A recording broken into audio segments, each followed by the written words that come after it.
All right, everybody, Arsenal Fan Circle here. As always, every Sunday, every Thursday, we're here.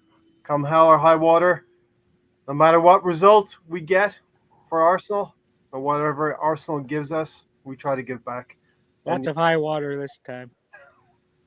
We're taking water in. It's been depressing, actually, a little bit. We're going to try and be a little bit upbeat, but, we're not actors here. It's not. We are real fans. It's not a show. It's not drama. It's reflecting what the club gives us. It's almost like an all or nothing documentary. Paralleling, maybe Arsenal should look into that. paralleling with the Amazon adventure, So yeah, maybe Arsenal should look into that. But we're here for the highs. We're here for the lows. We'll try to be positive. We'll try to give you a balanced outlook on what's going on. But joining us. What I'm going to try personally to do is there's 37 other weekends, and it can't all be this bad, right? Is that maybe a good way to go at it, Gary? I want to be on your side, but the trend is not going back. Race Cup's it's not going upwards. So thank you everybody in the chat that's coming in that joined us at the beginning of the show. Hopefully more, we'll see more of you as we go along. This is a game. This is a reaction after game number 1. We got 38 more of these. Hope everybody's ready. Get buckled in. It's going to be a ride. Hopefully we will be going up and up and up from here. Right? This has got to be the bottom, right? Everybody, this is the bottom. Nobody's answer. It will be. We keep looking for bottom. I liken it to we're at the beach and our feet are in the sand. We're not moving, but every wave that comes on us, we just sink a little bit deeper. We're at the beach and our feet are in the sand. We're not moving, but is that you, Maher? You got me on volume. So yeah, welcome Stan, welcome Tony up top. Thanks for joining. We do this because this is our hobby. Nobody's getting paid here, or it's all for free. I'm thankful that you all keep coming back. Gary and Maher at the bottom, thanks for joining. All right, so listen, we'll go clockwise. Stan, you want to kick us off? We'll start off with initial thoughts this weekend.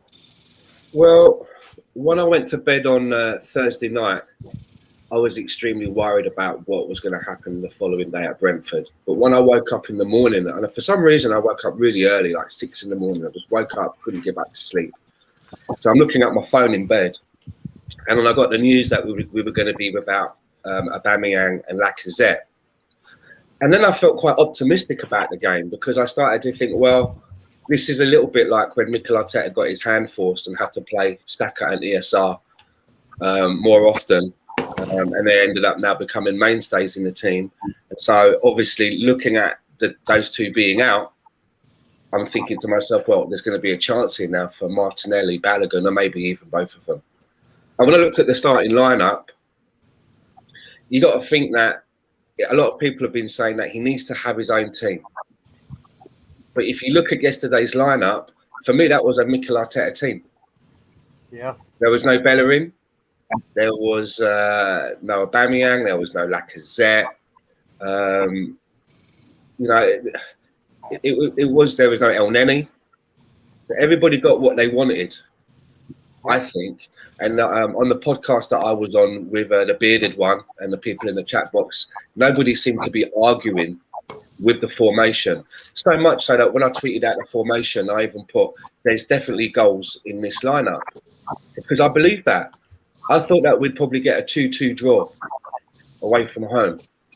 So when I look at how that game went and I look at that after the final whistle,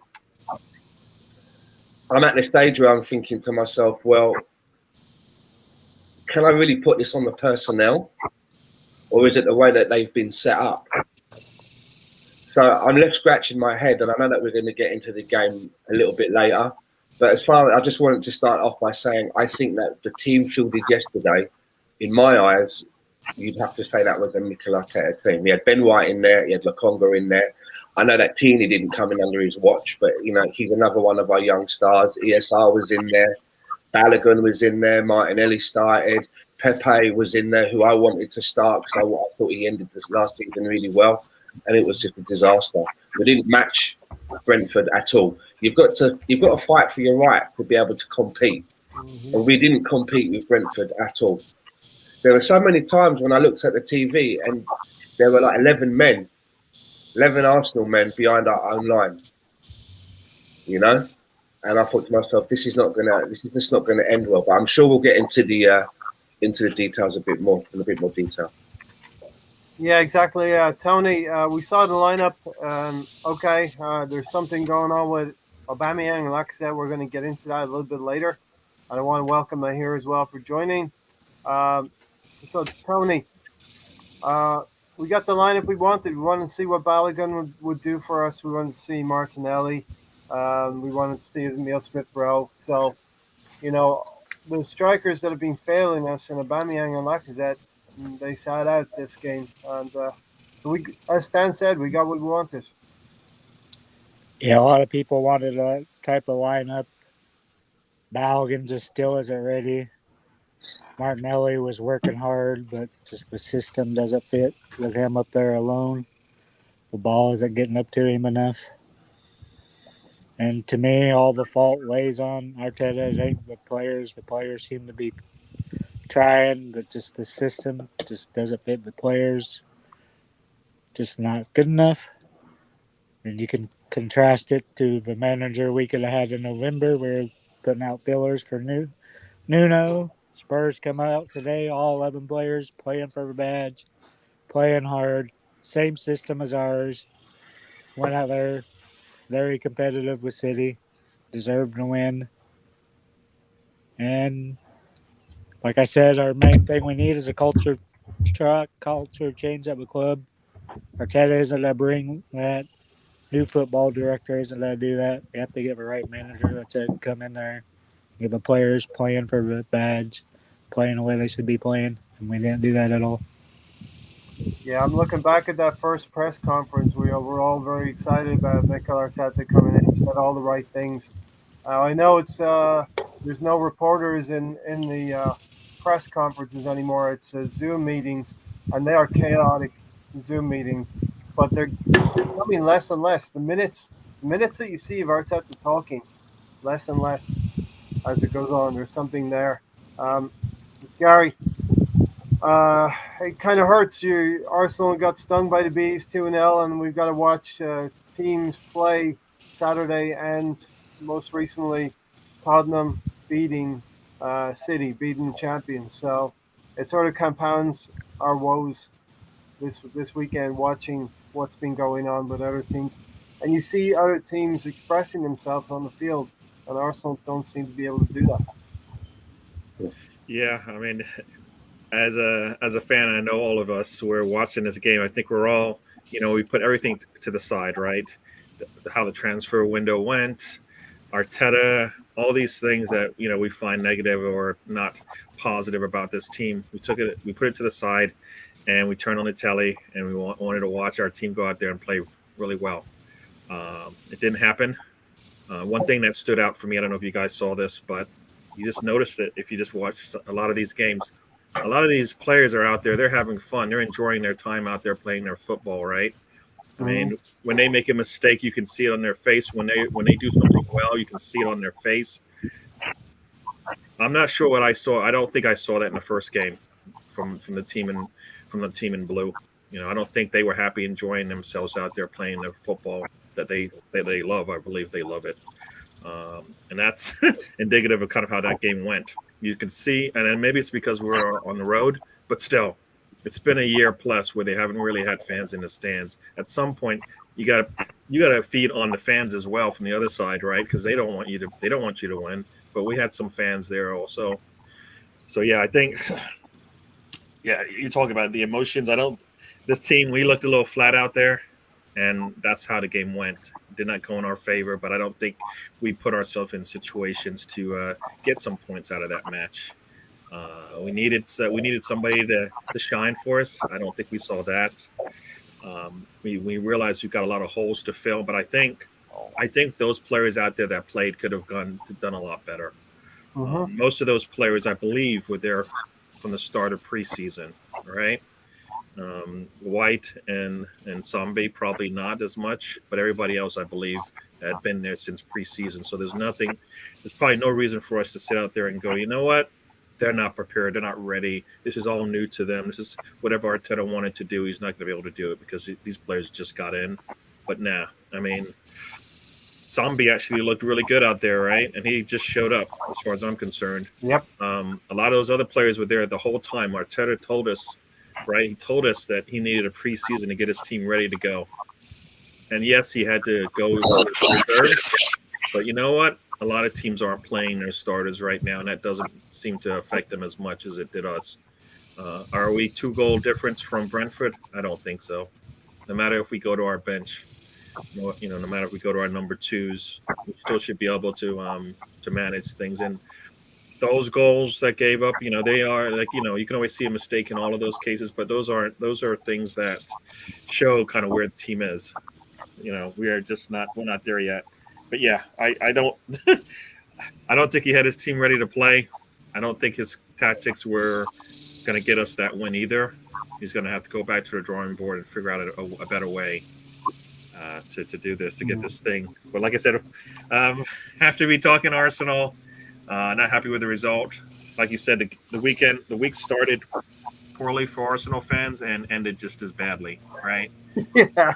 So we got, you always talk about that sandwich, just the crap sandwich. I'm like, I don't like to use the bad word, but instead of being bread on both sides, we just had crap on both sides of the sandwich. Kind of started and ended with the same thing. Yeah.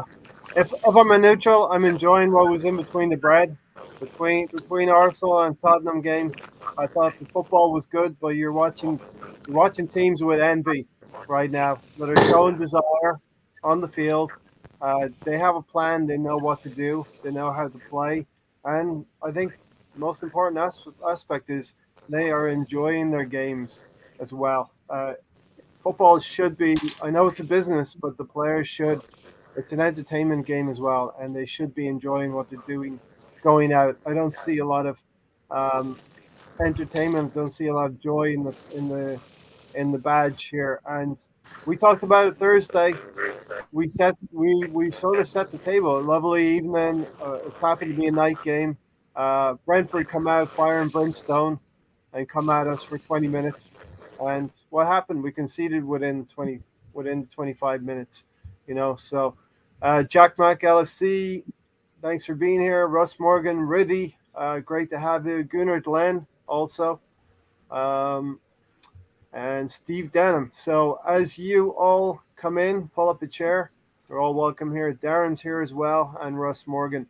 So I'm going to go to Mahir next. Mahir, your initial thoughts. We just didn't match the desire, and I was actually wondering if you wanted to join me today because this team, this team does it to us. Firstly, I just want to shout out to you guys. It's good to see Stan. I haven't seen Stan in a while. Gary, shout out to you. Shout out to Darren. Shout out to everybody else, our host, Ray, Julie. It's always good to be with you guys. To be honest with you, it was really emotional for me because, it's the first match first Arsenal game that I've watched that my cousin isn't with us. So, it was a bit hard for me. Yeah. Emotionally. But what can I say?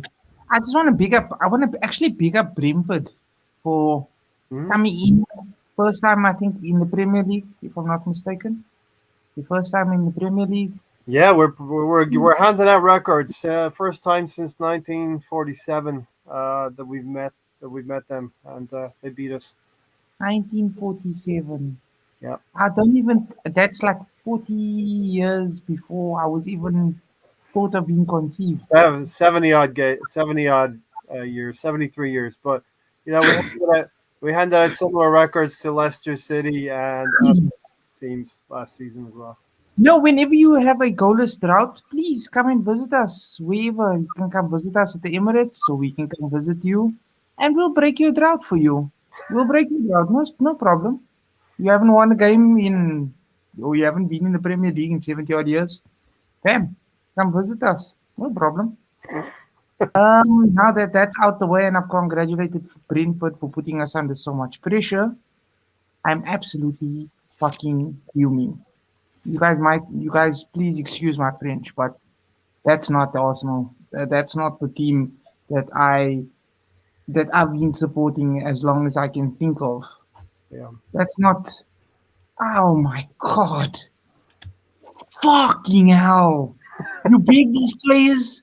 You beg Arteta. You beg Granit Xhaka to stay. You beg Bellerin to stay. Mhm. Then all these other excuses. And guess what, guys? We're going to watch this in HD. Amazon. We're going to watch this in full 4K. We're going to see all this glorious fraudulence. For absolute fraudulence. Oh, my God. Jack, Stan, like, what's going on, fam? Really? No. Sorry, guys, I just want to laugh. I got nothing to say. I'm out of words. I can't even analyze anything anymore. We're all trying to put our finger on it, you know. Jack Mack said, very surprised Saka was on the bench. He's your best player at the moment. Always, if you're thinking if you're fit for the bench, you're fit enough to start. Brentford found it too easy to play in the middle. Some discussion about Leno as well. Rudy said Leno is not the problem. The instructions given to him are the problems, and that's really what's happening. It's very mechanical now. Football is you're told to do certain things, and I think he does have buy-in. Stan, let's put our finger on this. Does the players have buy-in to Arteta, and they are executing his tactics to the last degree? It seems like it, and I think it so much so that everybody knows now what those tactics are. If you're going to set up now against Arsenal, there's a couple of things that you can do now, right? You either block off the left, or you let them use the left and then block it off in this top third of the pitch, and try to get Tierney to say, well, come on, then try and go around me if you can. Because there were times yesterday where Tierney was coming up and you had Xhaka who had the ball, and Martinelli would make an inverted run to try and get in behind the defender. And instead of Xhaka trying to move the ball to Martinelli, he'd move it out wide again to Tierney. And it just seems to be so repetitive of what we're doing. And I think what's missing seems to be from our play, there seems to be a lack of variety. For example, when the goalkeeper has the ball, he will always try now to play it out from the back. Sometimes you can put it a bit long. I think their goal, one of their goals yesterday, the move started with the goalkeeper playing it long. Yeah. And what I hate about it is it's that Leno would move the ball out with his feet to a player, but then they keep moving it back to him. When Leno moves it to a player, why can't that player progress the ball to another forward player? Why does it have to come back? And invariably, if there's a high press going on, one of the opposition players are running in to close down that ball that's being played back to Leno. Then Leno has to panic. He's now panicking. The ball's coming back to him, and he sees a guy coming towards him, and he's trying to think about, am I going to pass it to that centre back, or should I pass it out to the left back? And sometimes by the time he's trying to make that decision, he makes the wrong one, doesn't put enough on the ball. It leads to an error, or an almost, or almost an error. And this has got to be down to the instructions that they're being given. And we know that they're being given instructions because Mikel Arteta spends the 90 minutes barking instructions. You never see him sat down in his chair. You never see him sat down in his chair. No. Ever. I get it that you've got to be up there sometimes. In the circus, that's what clowns do. They never stop moving. That's the fucking problem. You see, I'm looking at this game by game. That's how I'm trying to look at it.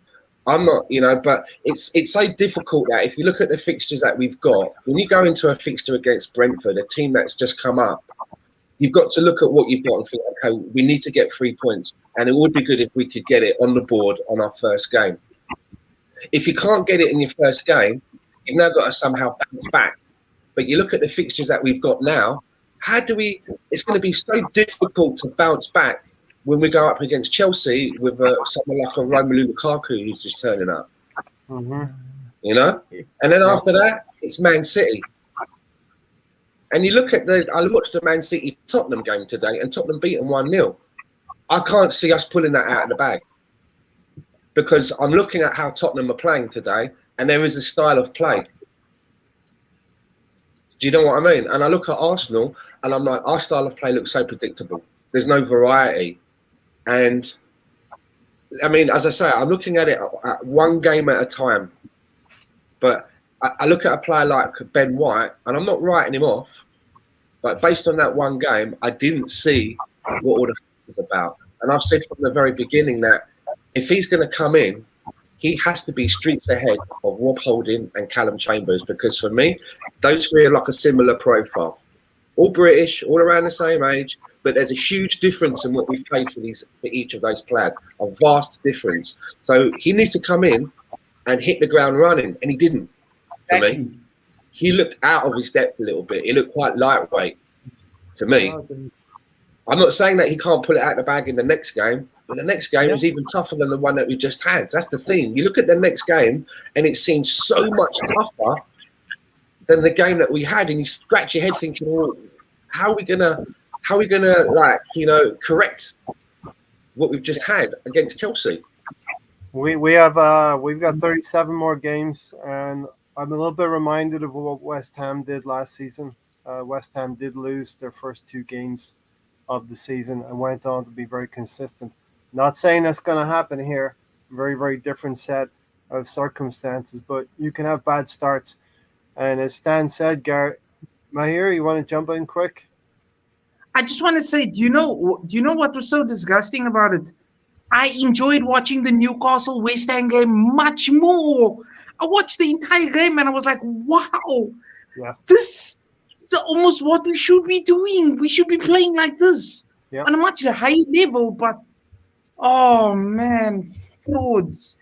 Oh, a lot of them. Yeah, and that's the thing. We're watching other games, Gary, and, you know, those players are expressing themselves.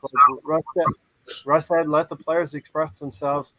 Steve said the players we have are either not good enough or just not up to it. In the mindset of our players is shit. The weak, sulky. They think they're better than what they are. And also, I think they're being instructed too much as well, Gary.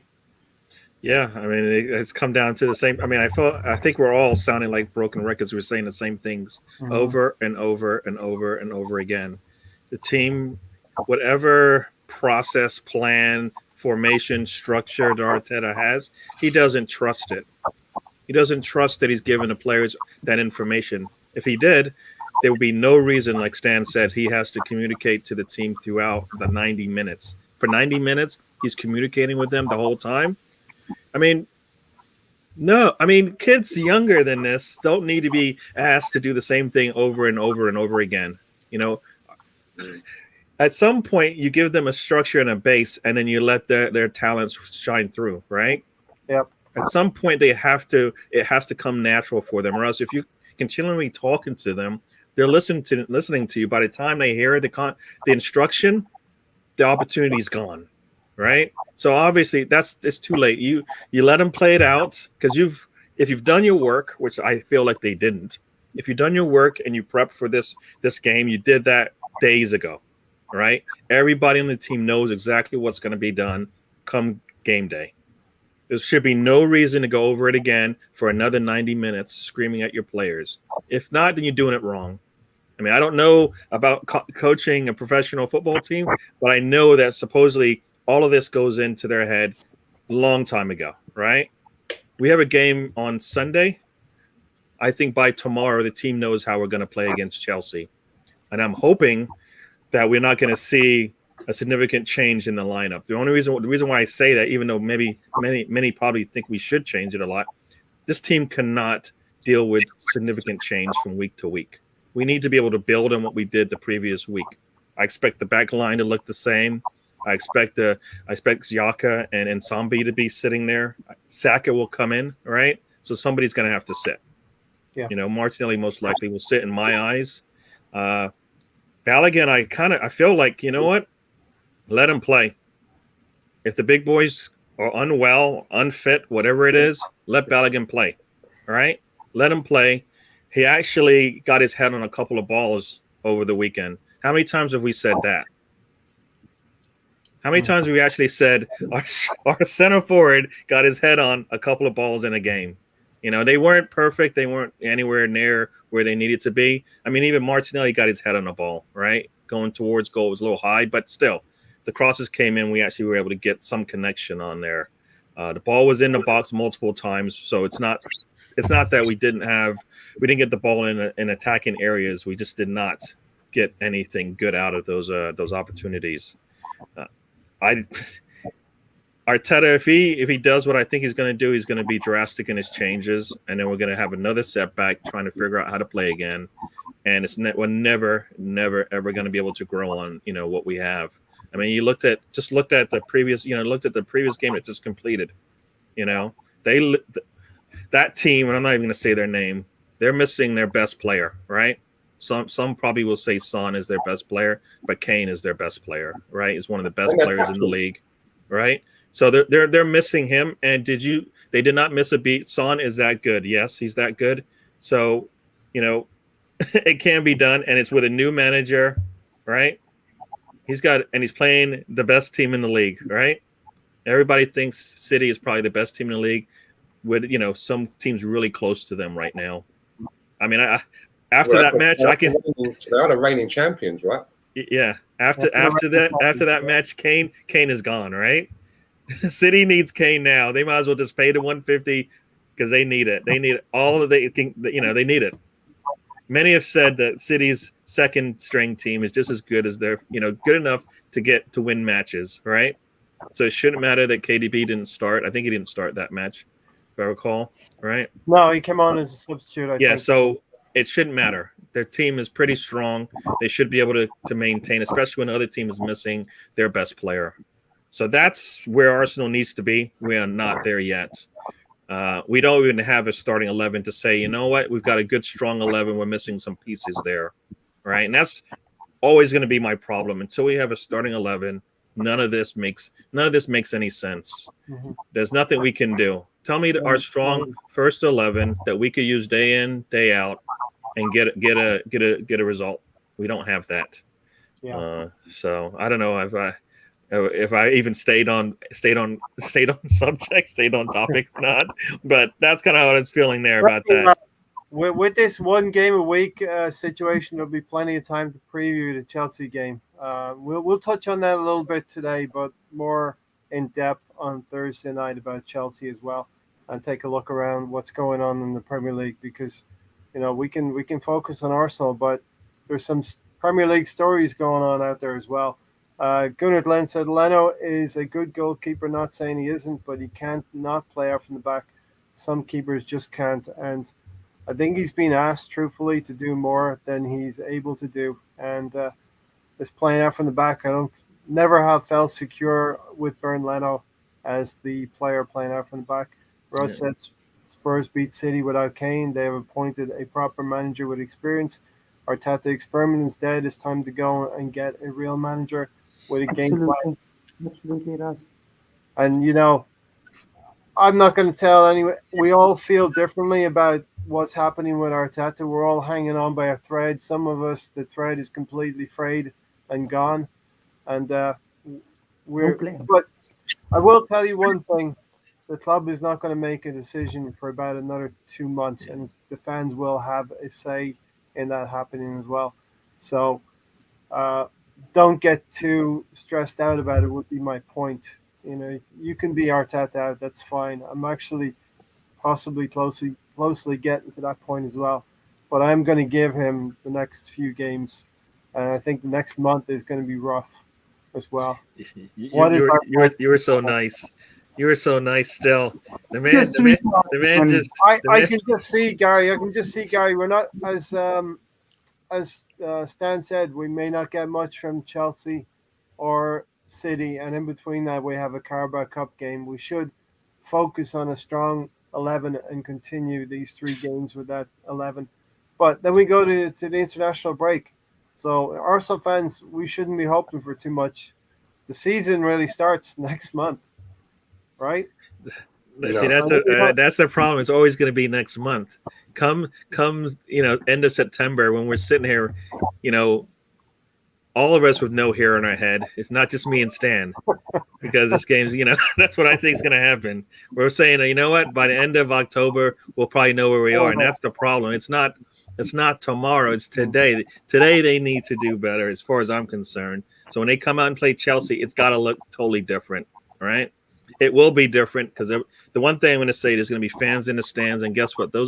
All of those fans are going to be for Arsenal, and hopefully all those fans will be able to help the team get across the line, because that's what you're going to need. Shout out to Mr. Bungle. I did forget you on the roll call, so I didn't see you there, actually. Our manager and players need a reality check. They need to take a look at themselves, because their attitude stinks, and they're not as good as they think they are. Arsenal have fallen right off. Darren embarrassed us already, our team. And Darren's going to go to the Chelsea game, I think, as well. Jeez. We need to Strap up, Darren, bro. Be safe. Do they have beverages at the game? Smash the like button, guys. Great having everyone in here. I mean, I don't know I think all of us agree talking about this for about an hour and a half. It does help us as well. Hopefully it helps you to get through these bad times. That's not French, that's Anglo-Saxon. Really said, and now there are reports emerging about division and unrest within the squad. What a coincidence. Really, I really wanted to do a live stream yesterday, gather the troops and do one, but I knew something would break about Aubameyang and Lacazette, and the latest news that I'm having is that we're offering them up to Barcelona. So we're trying to move our strikers. Tony? Yeah, I'm gonna Guys, give me 1 minute. I'm going to go get some ginger tea. Okay. Evening, Mark Green. I'm gonna start off there. I'm gonna be pissed if they trade those 2 in for Coutinho. I think his days are past him. I'd be trying to move him on to Inter. Try to get Martinez. And like I was saying about the game, I seen just the previous game that just finished. Spurs had a system. All the players bought into it. Played for 90 minutes. That's the thing I keep asking week after week that I never see is, does this play a complete 90 minutes? I don't seem like we're capable of doing that under Arteta. He wants to micromanage. So that is down to the manager to bring excitement and energy to the team, and that's what Nuno has done in a short time. He's trying to, by doing that, he's trying to keep a hold of Harry Kane. Tell him once again, there's a project there to be excited about. As Norma said here, get excited. Source in Italy and England said that Arteta will get sacked because of falling off, and Arsenal will do a swap deal for Inter. Conte and Martinez. I just wrote that down in my notes because I remember seeing that in the Twitterverse or on the stories. But yeah, I mean, people talk about Conte all the time, and why not? Why not do something, that looks far fetched but might work? Yeah, I mean, I'll tell you why. Someone tweeted out yesterday something like, I'm paraphrasing. It said something like, Arsenal need to move and get Conte. He'd shake the team up. He wouldn't take shit from the board. Tell him what's what. He'd get, and I just retweeted it, and I just said, and that's exactly why they won't hire him. They don't want someone who's going to be in there telling them what their fucking failings are. That's not what they want. They want a yes man. Exactly. They want someone that they can enable. So that's, for me, one of the reasons why we would never go for someone like Conte. It would surprise me if they went for somebody with such a strong personality. Now, I do believe that you're right about that, Stan. They do want a yes man. Arteta seems to be that person. But I do think they want to wheel and deal with using Oba and or Laka as make weights in the deal to freshen things up for a striker. You Are you guys okay with Coutinho coming in for either one of our strikers? No, Nope. Not excited about that. No, there No. are other Barcelona players who would be more interested in maybe De Jong. They're not going to give up those players. That's the problem. Young. They're smart, They're right? getting They're young. smart. You know, right? You sneak that out like the young. Messi. I take a Griezmann as well, Stan. Fuck, you know. Antoine You're not in the Griezmann. supermarket buying the cereal. You know, I'll have a cocoa pops, some fucking porridge. There's only one Arsenal. There's only one Arsenal in this universe. There's only one No, cereal Ray's grabbing for it. It's If fucking you Lucky don't, Charms. if you don't ask, you Pops. never get Stan. If you don't ask Sorry? for things, you never get them. You know what I mean? I just think that if Arsenal or whatever put Lacazette to one side, we know that his contract has got a contract that either needs to be renewed or we need to sell him if we're going to keep our destiny in our own hands. But when it comes to Aubameyang, it says to me that the reason that it's now coming out that Arsenal are prepared to sell him, that tells me that there's something else going on other than just a player who's going through bad form. Mm-hmm. Because they've only just recently given him a contract. And then Mikel Arteta was instrumental in saying, yes, we want to give him a contract. It's not like Mikel Arteta took over after the contract had been done and it's out of his hands. He was instrumental in making that decision, unlike he was with Mesut Ozil. So it just seems odd now that not so long after that's all been done, it looks like there's another freeze out coming and we're willing to try and offload him. But as I said a couple of weeks ago, when it comes to Aubameyang, even if you give him away for free and include some fucking Amazon gift vouchers, no one's going to take him because no one's going to pay his salary. He's not going to take a lower salary than what he's already on. He's going to want comparative or a bit more. If you're going on a free, you expect to get a little bit more, right? Because they're not paying. Who's going to pay those? Who's going to pay his salary in this climate? Unless he goes off to somewhere like China. Do you know what I mean? Yeah. We've gotten ourselves into a pickle. Situation with Tammy as well. Looks like Jose Mourinho's former manager has snapped them up, and Roma as well. So Tammy Abrams off the situation here. The target. I don't know about you guys.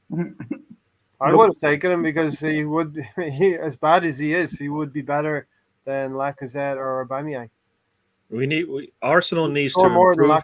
They need to improve a lot, but each time if they bring in another player and they have some skill set that improves us better than what we have, I say go for it, because we're not going to be able to make these big, large jumps where we're taking a player at a low level and then getting a player at a top level. I just don't see that happening. So for me, it's got to be gradual. Anybody that comes in has got to be better than the last person or the person that they're replacing, right? Yeah. So far, we've seen that, right? White, I believe, is better than Holding, right? Maybe he wasn't shown much yesterday, but I believe he's better. Sambi is better than any backup we had for Partey, right? Absolutely. Tavares is better than any backup that we have at left back. That Arteta's lost confidence in anybody to play left back. Right? Yes. Yeah. So for me, it's small. Did Stan freeze on us? It's small, but I just say we need to continue to improve gradually every time we bring in another player, or else we're never going to get better. I mean, I can't see it happening unless we get better with every transfer in that we get. Question: Why? What's the point of having a couple of right backs on the bench, and then when you decide to take off your right back, you bring on a left back who's just come to your team and is seen as a bit of a raw prospect for the left back position, let alone on the right? I don't understand. To me, that's someone that really. To me, it's almost like when I look at Mikel Arteta, it's almost like this is what you get when you order Pep Guardiola off of Wish.com. You end up with this version.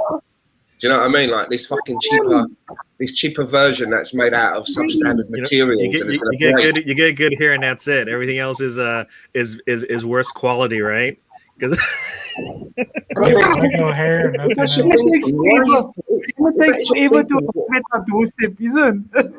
I mean, if that is your thinking, why are you taking the right backs on the bench anyway? What's the point? I mean, it doesn't make any fucking sense to me at all. I don't get. I think about that move and I think to myself, what is he trying to say there? What am I getting from Mikel Arteta's state of play and how he is as a manager? And I come away and I just think, I fucking love this manager. It's the old inverted fullback. We want Tavares to wander into midfield like Hector Bellerin does from the right side. That's all I can say. I mean, you know what? I think he must have read a lot of the tweets, because a lot of tweets were saying, you know what, Nuno can come in and play right back if he needed to, and maybe Arteta said, you know what, let me check that out and see, right? Maybe, yeah. You know, not Agra, no Agra. What was that? Tony wanted to say something. Sorry, I bumped in. I got to get through some comments as well. Go ahead, Tony. We had Cedric on the bench all last season, needing the left back. Won't play him there. But now we get Tavares, brand new player. Let's fucking play him as right back. Makes no sense. Shows how clueless the manager is to me. Yeah. Let me get through some comments here. AD said, you watched City and Spurs today. How many times were their keepers involved in their plays? And look how we try to abuse Leno by passing to him all day. Russ said, let the players express themselves. Our players are clueless, and it's a mix of Arteta isn't up to the task, and the players have not been good enough. Looking at our manager and crap players, it isn't exactly a recipe for success. I liken it to Formula One racing. You need a good car, but you also need a good driver. You need a good engine. And if you have two drivers with the same machinery, sometimes one of the drivers is slightly better than the other one. You know, Arteta is just not a great driver at this point in time. I don't believe so. And maybe the car is not great either. We need some upgrades, as Gary was saying. Jack said, very predictable from the outside. From the outside looking in, and this is a good perspective. A Liverpool fan here. Arsenal struggle from the back. The press makes the Arsenal backline panic. We've got nobody who can beat the press. Is it a case of waiting a year or two for Arsenal to get the players in and get his style? See, that for me, that right there is a problem, because we don't have 2 years. No manager has 2 years. You have to be able to, as a manager, look at your team as it is, figure out what their strengths are, and go with that. It doesn't matter, right? I've heard it multiple times. You know, when he gets his players in, such and such will happen. You know what? Nah, that time's gone. He's got his players in. It doesn't even matter. That time is gone. You need to be able to. You got to be a man. Now think about it. You got to be able to evaluate a player, figure out their strengths, and utilize those strengths. Otherwise, what are you're wasting them if you put them out on the field. He's had 20 months already to pick his players. He's been we have to forgive Jack Mack because he's a Liverpool fan and he's not. No. That's a standard question you get from Arsenal fans, right? Yep. That's football. People say that all the time about any team. When a new manager comes in, when he gets his own players, he'll be able to perform his own style. But guess what? He's not going to get all his players in the first time anyway. So he's going to have to work with the players he's got. Right? I mean, that is basically his players, isn't they? If you look through that team, you know, he's the one that decides to play Chambers at right back, right? He's not playing Bellerin. He's not playing Cedric, who's another one of his players who was given a 4-year contract to. The centre pairing is of Ben White and Pablo Mari. They're his players. He brought their players from him. Yeah. Mm-hmm. Left back is Tierney. Everybody's happy with Tierney, wanting to be the future captain. We all know that. Granit Xhaka is an Arteta player. He said in his interview he said that he's the epitome of Arsenal. The epitome. Absolute epitome. Please don't say it again. The face of Arsenal. The epitome of what we're trying to do is Granit Xhaka, right? Next to him, Sambi Longa. That's one of his players as well, right? Martinelli. Yeah. Martinelli's a player that we all like. Whether he didn't come in under Arteta, but we all like him. Adu brought him in, right? Balogun. Mikel Arteta was there to make sure that he got a 5-year extension onto his contract. So he did have his players playing. Really, you got to think about it. You know, they are his players. ESR, he just signed a new contract. These are all, I would say, in a Mikel Arteta team. There was Sam. no one there that there was nobody there that was kind of like he's on the outskirts, he's playing just because of injury. Mikel doesn't really like this guy. There was nobody in the team that sort of had that vibe about them. So he's got a team, and he couldn't beat Brentford. Couldn't get a point. You know. And absolutely, I absolutely 1,001,000,000% agree with you. Most of the team is his. Even the people that didn't play, he begged Bellerin to sign a new contract. He begged Granit Xhaka. Oh, please, Granit, please. You're the most vital one in the midfield. We really need you. Well, the most interesting. But here, let's jump He was into our captain. He was our captain yesterday, guys. let's We've jump into that right here. been sold a rebuild, and yet the face of this rebuild Yeah, is a player that's been with us who's now in his 6th season. How's exactly. that? This isn't new. Granit Stan, Xhaka is not new. How's he the fucking epitome? The epitome is Granit Xhaka. Granit Stan. Xhaka is there since Wenger. You keep But- saying But- his We haven't name. had It keeps champions hurting league me. no since he's been there, so I Dan, guess you that's keep what saying it is. his name. It is hurting me. All right, listen, we gotta mention it, Stan. Let's start off with you then. At a point in Arteta's evolution, at a point in the club's history where you could make a change, Aubameyang's not there. He's not fit. He's not in the lineup. He's not on the subs bench. You have an opportunity to make a statement and give the captain's armband to a player who's been with the team for a couple of years and has shown he's probably the future.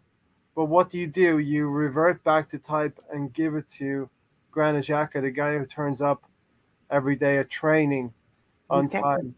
And he's probably the last guy to leave training. But is he the best candidate moving forward to make a change, make a statement, give the captain's armband to Granit Xhaka rather than Tierney? Why? It's not a fresh rebuild. It's just that's the same as what we've already had. It's the same. We've seen it. We've had that. You know, Xhaka doesn't even really like the captain's armband because he threw it on the ground and told everyone to fuck off. Right? That's another story. Yep. But as far as I'm concerned, that is if we're being sold this future vision, it's still in the past. The foundations of this rebuild are being built on Granit Xhaka. Sorry, Gary, I said it again. So he said that he's the epitome of what Arsenal want to be, and I'm just like, I thought we were trying to forge a new direction. This is just the same. It's the same, man. And as I said before, you know, well, the epitome of Arsenal is a player that spent all summer flirting with Jose Mourinho, basically. I mean, he really wanted to go to Roma. Really wanted to go to Roma, didn't he? Right? Yeah. So, I think he said we were haggling on something like £5 million difference. And I was more saying, like 2 million euros, I think. get him off the fucking wage bill. Just sell him for a bag of chips and a ginger tea. Thanks. it's Mr. ginger tea. I've said it before. It's lazy and convenient to extend his contract, and especially to do it before the window shuts. The window's still open, because what would happen is, right, had somebody come in and placed a bid for Granit Xhaka and we sold him, that would have then forced Arsenal into some kind of action. It would have forced them to actually do their jobs. There's people that's jobs that I find they would have had to like dust off the cobwebs of these people that find players, bring them out from the fucking basement and get them to actually do their job. And they don't want to do that. They don't want to do that. So that's the reason why I say that. It's convenient for them to keep a piece of dead wood as long as they can, under the excuse, let's protect his value. We're offering him a new contract in case somebody else comes in later on, but let's just protect his value. Sell the guy for a bag of peanuts, man. It's again, I just say it's lazy and convenient in my eyes, especially when on the other hand we're being sold a future project, and that's what they do. And I'm not happy with that at all. And I think this is probably from all of the misgivings that I've seen Mikel Arteta have.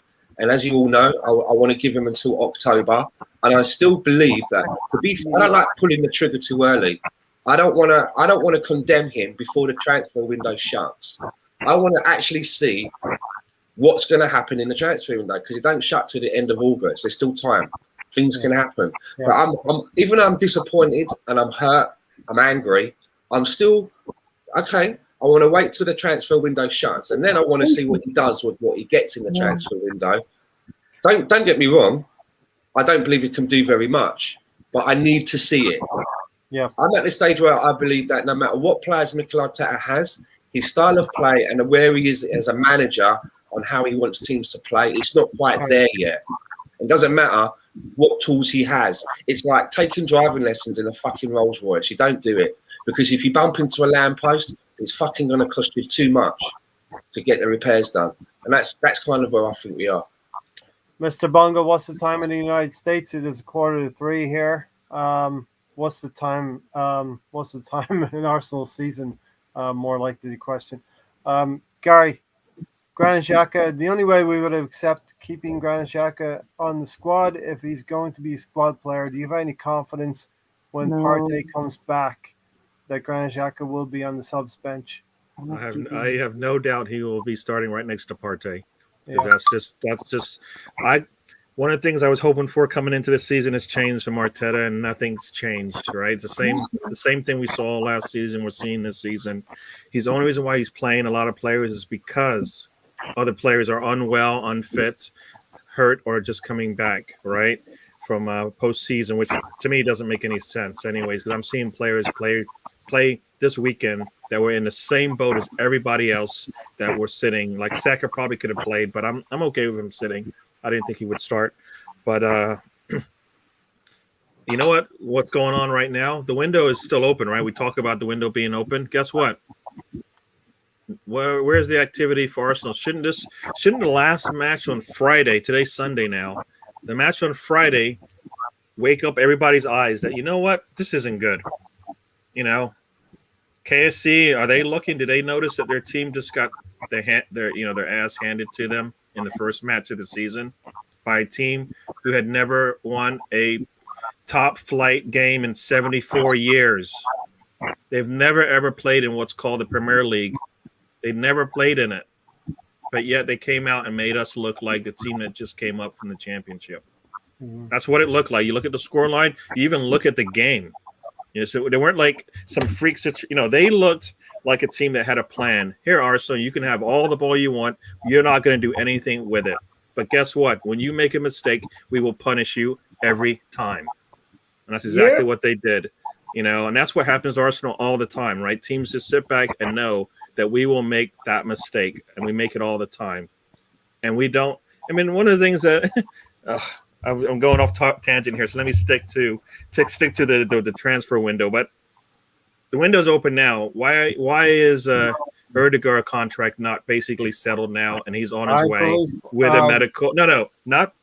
I saw a handful of days, and then the deal will be done. Nah, he should be on his flight to London Colney right now. If that's the guy they want, and Real Madrid wants to sell him, it should be done, right? Pay the money, get the player over, and let's move on to the next one. We've got a lot of holes to fill, and we don't have 5 days to figure this thing out for one player. We need a backup goalkeeper, right? We still need a striker, it seems, because we don't have one, right? We need a right back. I mean, these are all things we need. We got players filling the spots, but are they the quality that we want? No. There's lots of holes to fill. Fill as many as you can, and let's move on. So we don't have 5 days to close that Odegaard deal. We knew we wanted him, it seems, since day one of the transfer window, right? So what's the problem here? I think it's going to happen soon. I'm hearing. No, you're saying soon. It should have been done already. Tammy flew over to get a medical. Guess what? When did that happen? As soon as he said, you know what? They don't want me. Arsenal don't want me. They don't. If they did, they would have done their business and made sure it worked. Right? Yeah. They don't want him, so he's got to go. All right. He wants to play football. We don't want him to play football for us. All right. If we did, we would have sold whoever to get it done.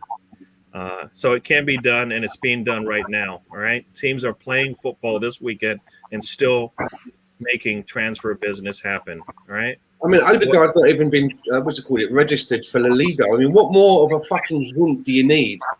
You know what I mean? That a deal can be done. And sure, you could PayPal the money. It's like an almost instant payment. They'd have the money in their account by morning. His representatives are in London. It's going to happen. It's going to be a loan with an option to buy. And Madrid will probably want an obligation to buy. Well, you know what? Why don't you just buy him then? What's the point of this loan thing? What are we doing? Gary's What do we fired do? up We just today. loaned him out, and we want the You know plan. why, Gary? You want to know why? Because we spent $50 million on a defender, and you're not going to get your partner for Partey, right? So that money's going to go towards a striker. That's why. Yeah, but we got 2 strikers to sell. I know Yeah, you're we right. have to Yeah, look for him. we couldn't get Tammy because we couldn't sell the 2 strikers we got, but we're gonna still get a striker. They're Yes, because unwell, we're right? gonna They're move. unwell. Nobody's picking up broken toys to play with right now that we're selling, right? They're broken, Right. supposedly. They're Most unwell. likely, yeah, it's a mess. It's a mess. We have to make room in the squad. There's not room. We can't buy anyone until we move someone on. Till we cancel a Kolasinac contract. That is not the deal that you can't bring. I'm sorry, you can't bring that deal up as the reason as one of the things that are going to help us move forward. Kolasinac deal should have been done yesterday, What and do it you shouldn't mean? even have been. It shouldn't even have been a. Gary, making space in your squad will help us move forward. Getting rid of Kolasinac, paying him off, getting rid of him, sending on Kwanko out on loan will make space in your squad too. Should have been done there's already. There's 2 options. Yeah, well, maybe the club should employ you to do all that business, right? They've had a whole Raise summer their to get cranky. this job done, and now you're telling me it's the end of the window. You know what? Let me see. Kolasinac was never in their plans, right, from day one. Why was he even allowed to walk in the building? Because he's an Wasn't he like the first still picture an Arsenal Arsenal put fan. out on their Twitter was him walking into the building, and you're like, why? You don't want him. Good enough security, Gary. You know what else, Gary? You know what else they put out? They put out a lovely PR video of a goodbye to Joe Willock. You know, goodbye. Have a They're great spending all that time. time on players that don't want to be, that aren't here. I think he wanted to be here, but he's not here. We got too much. I love the marketing department at Arsenal, the PR department, because they do a good job. They work really hard. I would love to tell everyone about our transfer business, but it should have been done already. I understand that, but the reality of the situation is Odegaard's probably going to come in the next few days, and It's already been here. okay, well, I get that. Shoulda, coulda, wouldas. This is. We have to understand. We're all going to arrive to the point of Arteta out or Arteta in. We're all going to arrive at that point in different sections in time. Gary's at the shoulda, coulda, woulda. Tony's there too. Should have been done already, but it hasn't been done. That's the reality. So what are you going to do? Stress out about what this club is doing to you? I'm not gonna stress out. As soon as this call's over, I'm done. But if I'm gonna talk about it, I'm gonna give you 100% of how I feel about the situation. It's not good. Yeah, it's not good. Ray's trying to censor us. I know. He's trying to calm me down. No, we're talking about it, so let's talk about it. Have a truthful conversation about it. I don't want to hold back and tell you how. Yeah. No, he's not doing his job. The team's not doing their job. We all know it starts from the top, but somebody at some point has to do their job. And nobody's doing their job. From the player standpoint, they're not doing their job as a whole.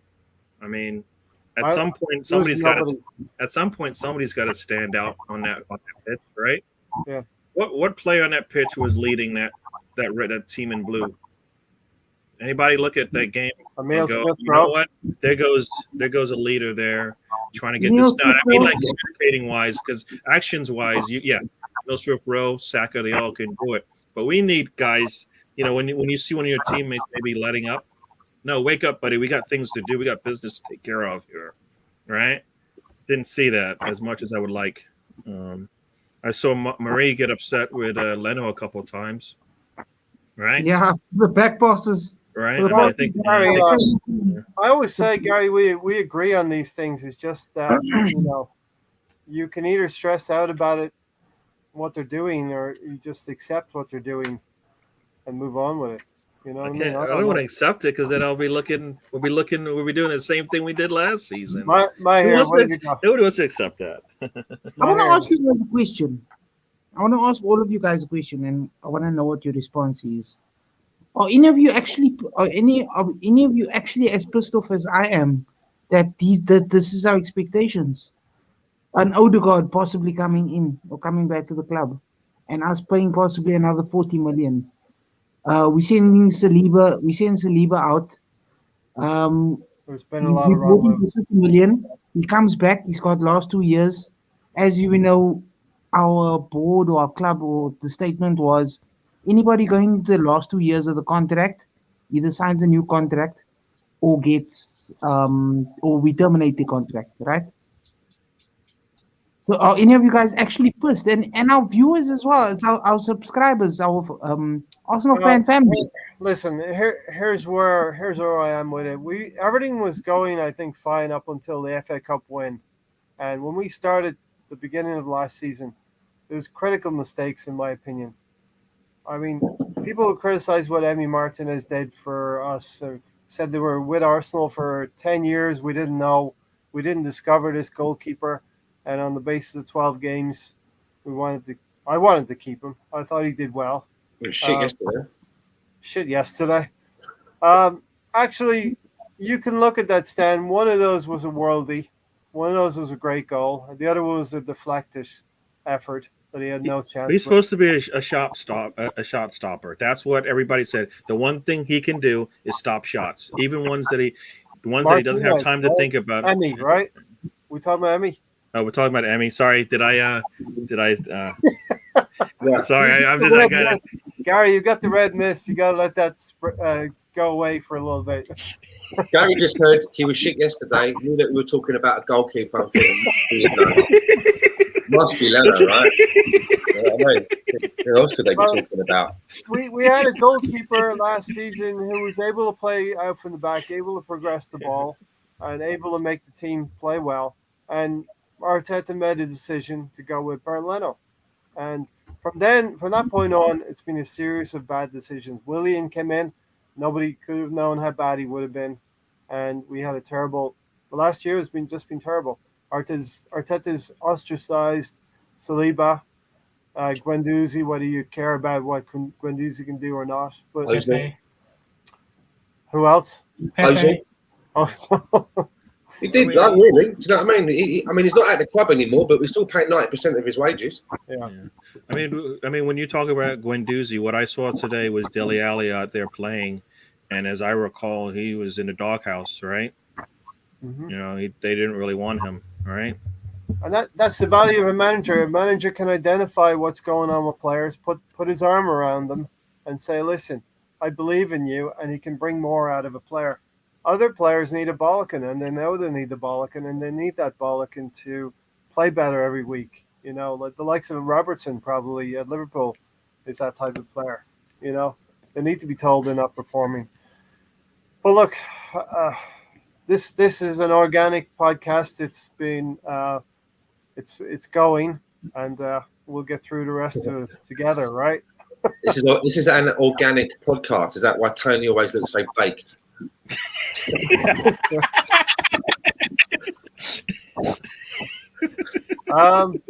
Yeah, listen. I don't know about. I was looking at Ross's comment there, giving up.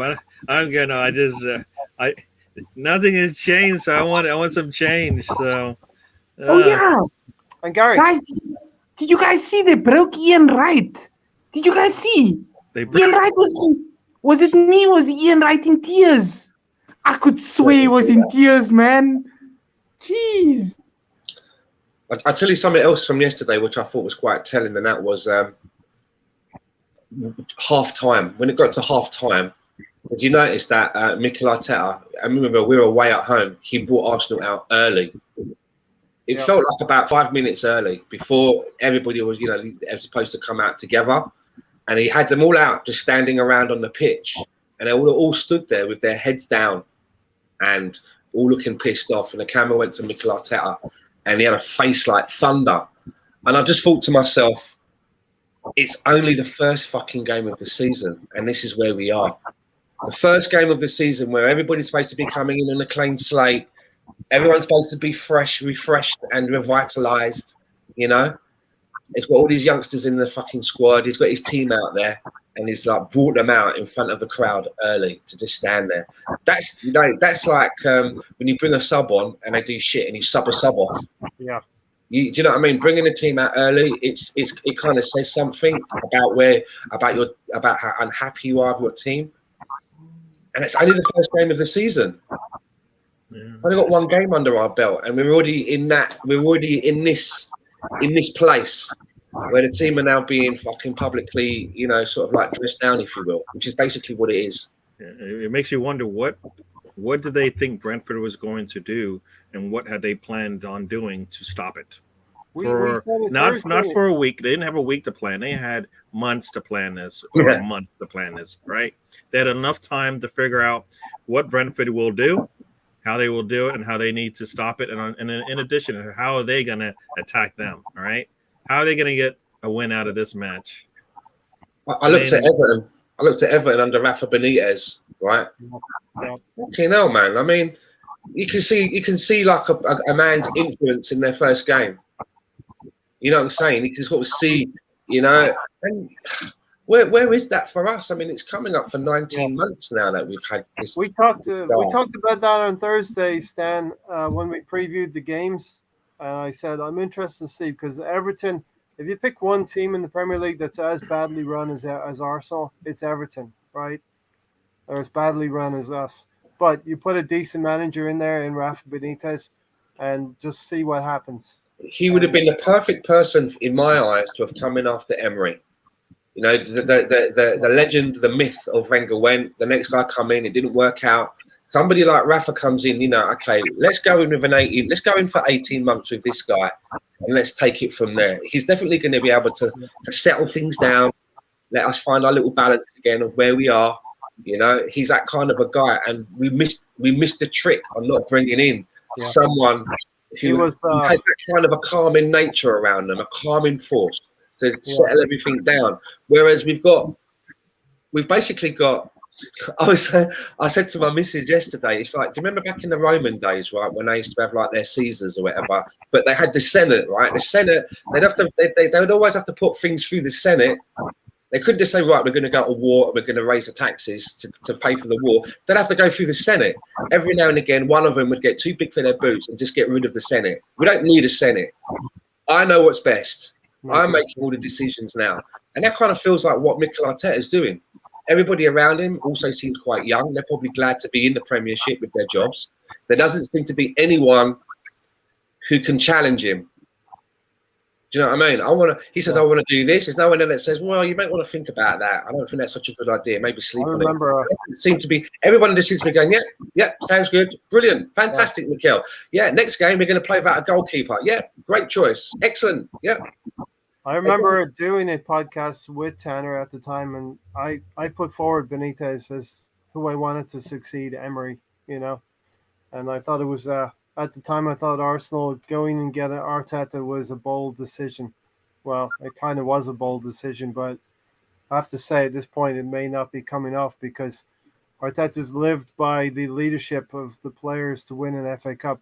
David Luiz, Aubameyang playing with three at the back, which, by the way, I think we should go back to against Chelsea and City in the next couple of games. Hi, Tony. I'm just saying, I said go with a back three a long time ago. It's way past time to go back to it. And Tony, you wanted to put this up. Oh, so Roma can find 40 for Tammy, but they can't find £3.50 for Granit Xhaka. That's our blog's quote there. Yep. We need a number one keeper, and the keeper situation just continues and continues, Gary. It just frustrates what's going on. So I get to talk about Leno now? Is that what that is? Now we're on Leno, yeah. Boy. Yeah, no, we need another goalkeeper, whether he's a number one or a reserve. It doesn't really matter right now. We need somebody that we can actually depend on to play a Premier League game for more than one go. Henderson's not good enough? Like I said, we need a goalkeeper. I don't know. He wasn't even on the bench. We had an 18, 20-year-old on the bench or something like that because Renarson isn't even Yep. worth being put on the bench now, right? They rather go with Hine if they had to, Um, you know. So yeah, so Leno, I mean, he had do you blame him? Do you blame him for the first goal, or where do you? I believe he should be able to make that stop because that's when you look at the list of qualities that he brings, he's supposed to be a shot stopper, right? He's saying, you know what, I'm testing you to see if you can get to the short side of the goal, right? That's what he's doing the way he's set up there. A shot stopper is something that's high and towards you, maybe a little bit left, maybe a little bit right. I mean, this is low in the corner. All right, so he's not that good of a shot stopper then either, because you can only do part of the job of a shot stopper. Is what you're saying? So that's not a skill set he has either. Because you just said, you know what? If the ball's on the ground, he's not going to stop it. If it's in the air, he's got it. Easy. I blame Chambers, actually, for that goal. He didn't show the player. Hi, Sam. Down to the wing. Yeah, there's a lot of things that went wrong in that whole sequence of plays, right? Mm-hmm. Chambers comes out and closes him down. Does he get enough? Does he get the ball between his legs, or does Leno see the ball come through the legs a lot sooner because he's up there close? You know, I still think the ball went out of bounds. Yeah, it doesn't. You can't tell. There's no video proof at all. Nobody saw it go out of bounds, right? That's just their clutching at excuse. Yeah, I mean, the ball comes out like that. Your defense should be ready to go again, right? They should have had nobody with too much space around them. That's the problem I see with the defense anyways. We give the other team so much space. It doesn't really matter, right?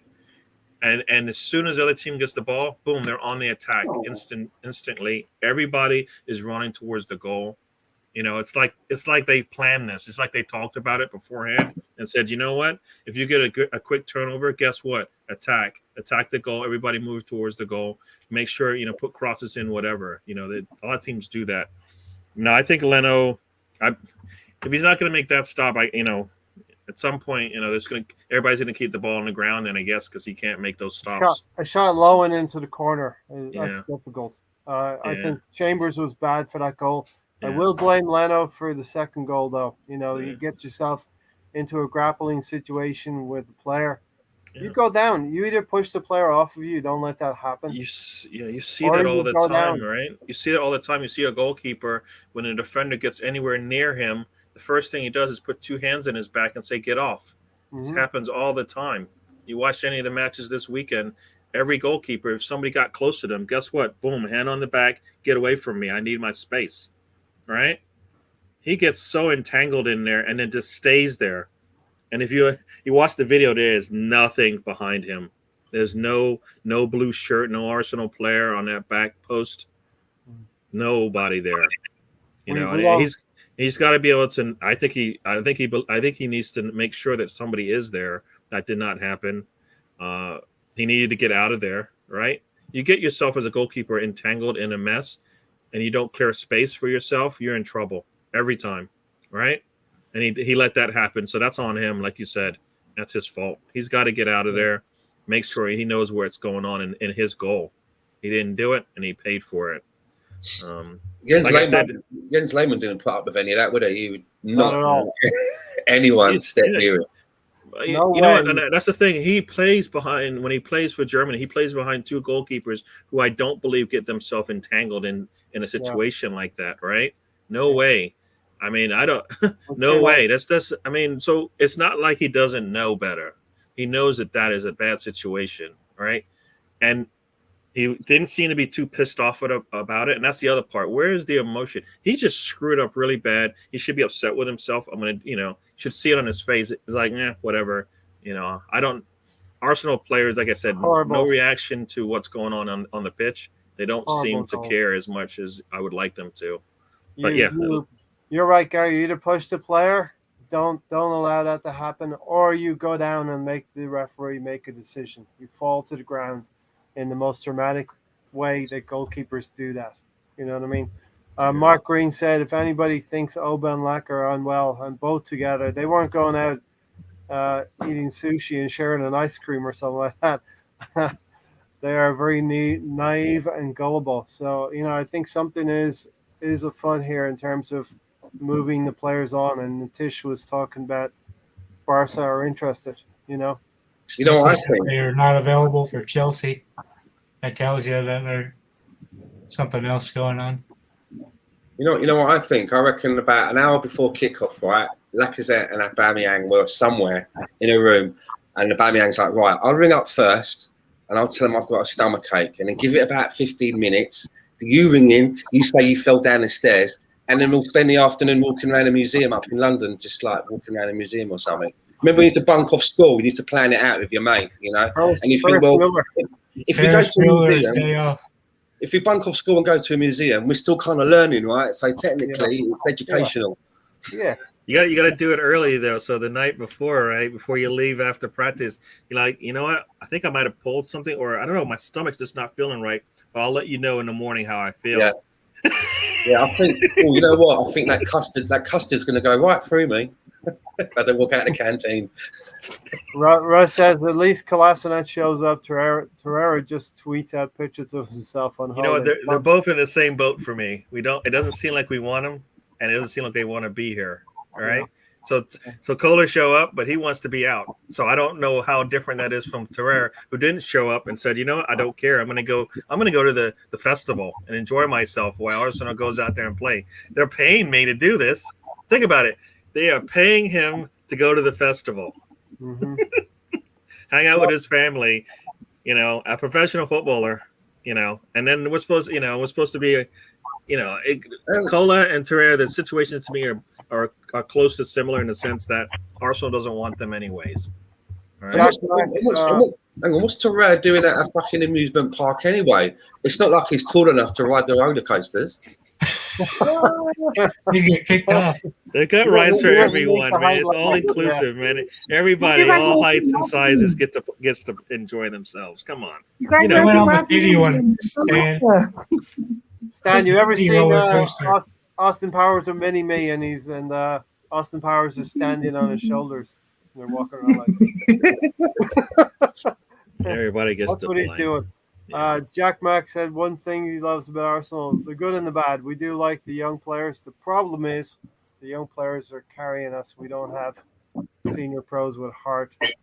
BM Dolphin says kind of sucks to lose to a pub side. Definitely. We told the players what would happen on Thursday. We said this would happen. You're not prepared. You can't come out and be prepared. A professional club doesn't start the season with a contracted player who's in Disneyland. Absolute state of us. Add in salt by and other things. Odegaard ain't what we need, but it's probably what we're getting, Mr. Bungle. And it's going to be, cover your ears, Gary, it's going to be a loan with an option to buy probably, or an obligation to buy. So we kicked the can down the road a little bit. We get another loan player in for a little bit. We were able to. Can't we just get him for free after putting up with 2 seasons of Ceballos? Maybe he'll go the Ceballos route. He won't be great this season, and we'll want to get rid by May. So they didn't learn anything. So you didn't learn anything the first time. So you went back to the well again. That makes. So which one is it? Is it really good? Good planning. I kind of think that Martin is better than Danny. You know what I mean? Again, with the Danny Ceballos thing, getting him back for the second season for me was lazy and convenient. I didn't see anything why we would want to bring him back for a second season. All he was doing was taking up someone else's valuable spot in the squad. Edu's not really doing a lot, is he? When you look at the jet ski, he's riding around on a jet ski. I've seen the picture. Steve Bruce can organize us. You know, we're starting to see Arteta is not up to the task. Good day, my new politically correct statement is Arteta in.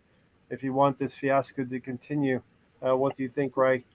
I'm getting there, the assemble, I'm getting there, but I do realize the club's not going to act until the end of October, so we're going to have to see.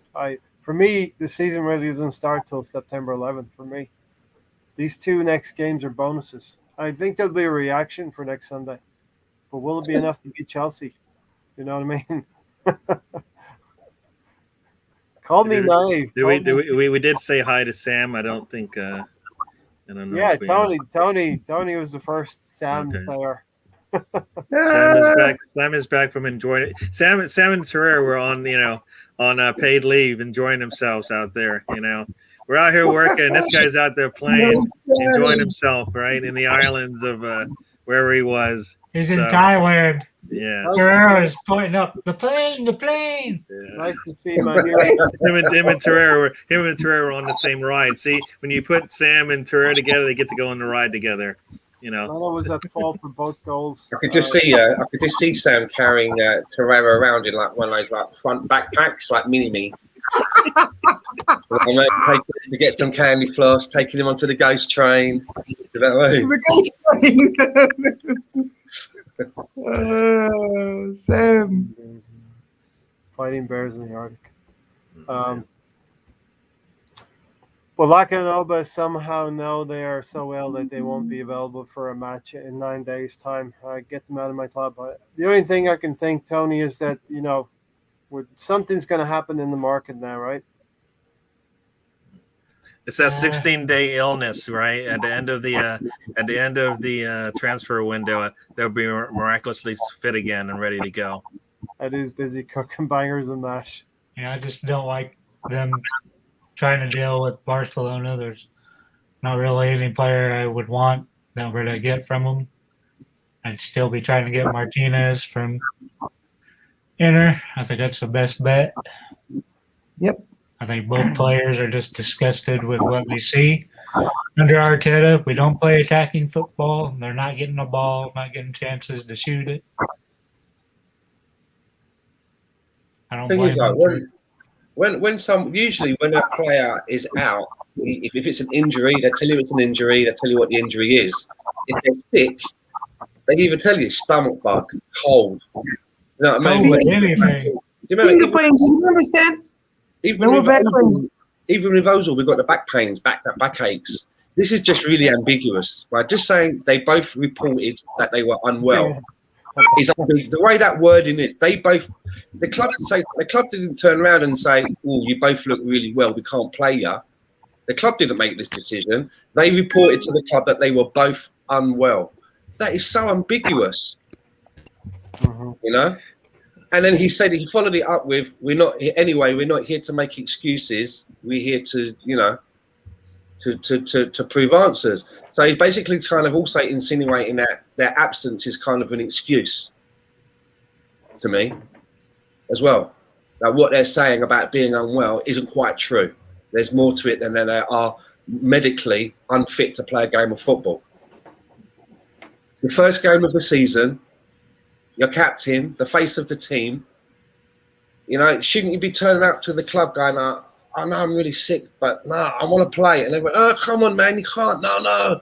It's the first game of the season. I've got to play. I've got one leg hanging off. I've got to play. No, sit down." That's what should be going on, right? That's for the play. Okay, that's what I would do. I'd dangle my one leg out. But it doesn't seem like that. It seems like they phoned in sick, is what it kind of sounds like. They got their mum to ring in. "Pierre he's in bed sick. He's having chicken soup. He can't come into work today." I don't know. Maybe there is something wrong. We all jumped to conclusions before. He had malaria, right? Yeah. But this is very ambiguous. So surely if it was a COVID thing, they would tell you. It puts your mind at rest. Yeah, they went out somewhere. They were both somewhere and got COVID. We've got to isolate them away for the rest of the team. Okay, disappointment, but you could handle that. Just telling us that they both told us they're unwell. Okay. Fine. All right. Is that it then? Mm-hmm. And then they're telling us, and they know that whatever this illness is, it's going to mean that they're out for next week as well. They already know that. They've already looked ahead and projected that they can't be in the lineup for next week. The only thing that would make sense if it was COVID related, right? Because there's a set number of days that they have to be away from the players, away from the team. Why not? All that Well, kind they of would thing. have just said that. They would have just said that. But that's the only thing that makes sense. I didn't say that's what happened. I'm saying that's the only thing that makes sense. But why won't they tell us that? The team, and it was what they were practicing up to a day or two before the season started. Anyways, right? I think it was Wednesday. Maybe was when they were out. I believe. I It was on the day of the game. It was Thursday. I heard about it. No, but I thought they hadn't been practicing. My understanding is that maybe. they hadn't been practicing before. At least Aubameyang hadn't been practicing before that. So it seemed like it was something that they knew about earlier, which to me means that, you know what, nobody starting in that match, it was a surprise for it. They should have already known what they needed to do and how to do it at that point. You know, if Aubameyang's not at practice, you know, as a manager, what are you doing? You're planning your team around that situation that he's not going to show up for the game. So as far as I'm concerned, they weren't surprised that he wasn't going to play. Like I said, I'm not sure. I'm guessing here because I've got no evidence, but there was that one tweet that I retweeted about apparently that Mikel Arteta has been unhappy with the pair of them in training. And I've got this feeling, I could be totally wrong, maybe they're both ill. They both got stomachache. But I just think that it's more of a case maybe that he's not been happy with them in training. He said some words to one of them. One of them's responded back. You got the hump. In a way that, you know, in a bit of a fucking cheeky way. Maybe Mikel's then said something else. The other one has now come in and joined in the conversation. We've got two of them. And Mikel's thinking that, you know, you can't be insubordinate in front of the others. I'm sending you home. Right, I've had enough. Get the fuck out. I'll tell you when you can come back. You know, when you send someone away. That's what it kind of feels like, right? Because Aubameyang's been featuring in all of the pre-seasons. You know? He's not been away on any international duty of the Euros. Neither has Lacazette. There's no fitness issues. They should be revved up for the beginning of the season. I just get this feeling that something like that's happened and Mikel's had to think to himself, do I either let this go in front of everybody or do I have to be dominant? And I think he's probably said, right, you don't talk to me like that. You don't talk like this in front of everybody. Go home. Get the fuck out. I'll call you. But then he lied to us then and to the media. Huh? Every time he speaks, he The thing is lies. as well, they've not even tried to lie to us by saying they've got a stomachache, one's got a fucking headache. They've not even given us one's got a backache, one's got a sore foot. They've not said nothing. It's like they're not even bothering. And when he kind of said it, and that's all I want to say, he had a very cheeky, not cheeky, but he had like a grin on his face when he kind of mentioned it, right? Like there's more going on than I can actually tell you. Maybe I'm clutching at straws, but we're just spitballing here. Maybe it's genuine and they are both sick. I think they're both involved in potential deals, and something's going to happen in the next 2 weeks. And that's why we need that 9 days. And when it gets to the Chelsea game, they may say, well, they're further unavailable or something may happen in the next 5-6 days. Yeah, I just don't see Arsenal being able to manage that situation well because they haven't managed it this whole – I know. Everybody's going to do their business at the end of the window, right? Everybody's going to do that. Arsenal didn't have one or two players that they needed to bring in. They had 5 or 6, right? So they needed to be further ahead than a lot of these other teams that are out there. So for me, you know, as Stan has said, they're just lazy. They're not doing their job, right? They're not doing their job. The dude's on vacation. He's doing his job. Wouldn't you, in light of how yesterday's game went without them and the way that we played so bad and the fallout that there's been, wouldn't you now be, if it was a genuine thing, your two senior players, they're both senior, one's a captain, wouldn't you now be behind the scenes like fucking trying to patch them together, working and everything, trying to get them ready for the next game? And wouldn't you be putting out a statement at this stage to say, well, they're still both unwell, but we're hoping that we're going to be able to make a late decision come Friday to see whether they're going to be fit to play? You're hoping there, right? You still sort of hope that one out of the two can be ready, but they've already conceded and told us, no, even after the back of yesterday's game, these two, they're not back next week. They're not going to be in the team. So that's not going to happen.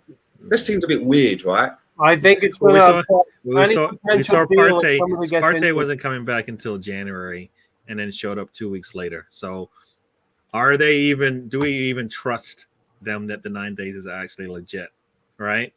Partey was not going to show up until January. Martinelli wasn't going to show up until January. Yeah, man. You know that everybody wants Arteta gets fired. That's what happened to Tottenham. It's going to be the same. You know what? Here's Arsenal being ruthless right now. You know, KSC should go in there and say, you know what? We're going to pull out of the Amazon deal. Forget it. We don't want to do it. Guess what? Amazon will double their money. They will double their money. I have no doubt about it. They can see what's going to happen. Think about it. Arsenal goes in there because they're all about the money anyways, right? You know what? We don't want you here anymore. Get out. Amazon's like, you know what? It's 20 million now. How yeah. They're going to get so many subscriptions. No, everybody wants to see this. They want to see this wreck, right? You got a lot of people say they go to NASCAR to see the wrecks. Guess what? This is like a NASCAR in Premier League right now. Everybody's waiting for this thing. You know, somebody to come off the turn, get bumped, slammed into the wall, wheels up in the air, you know, cars flipping. That's what people are waiting for. And right now, it's not looking like that's not going to happen. It's looking like it's going to happen. You know what I said a few minutes ago? Demolition Derby style. Mm-hmm. Can't even get excited for this season now because, you know, Arsenal, we are in the mud right now. We're at the bottom. We rose from 20th to 17th yesterday, so that is something, right? Yay. Tony, give us your candidate or your man of the match for Friday. I'll give two candidates. Smith Rowe was probably the best player, and I liked what Sambi was doing, trying to carry the ball forward.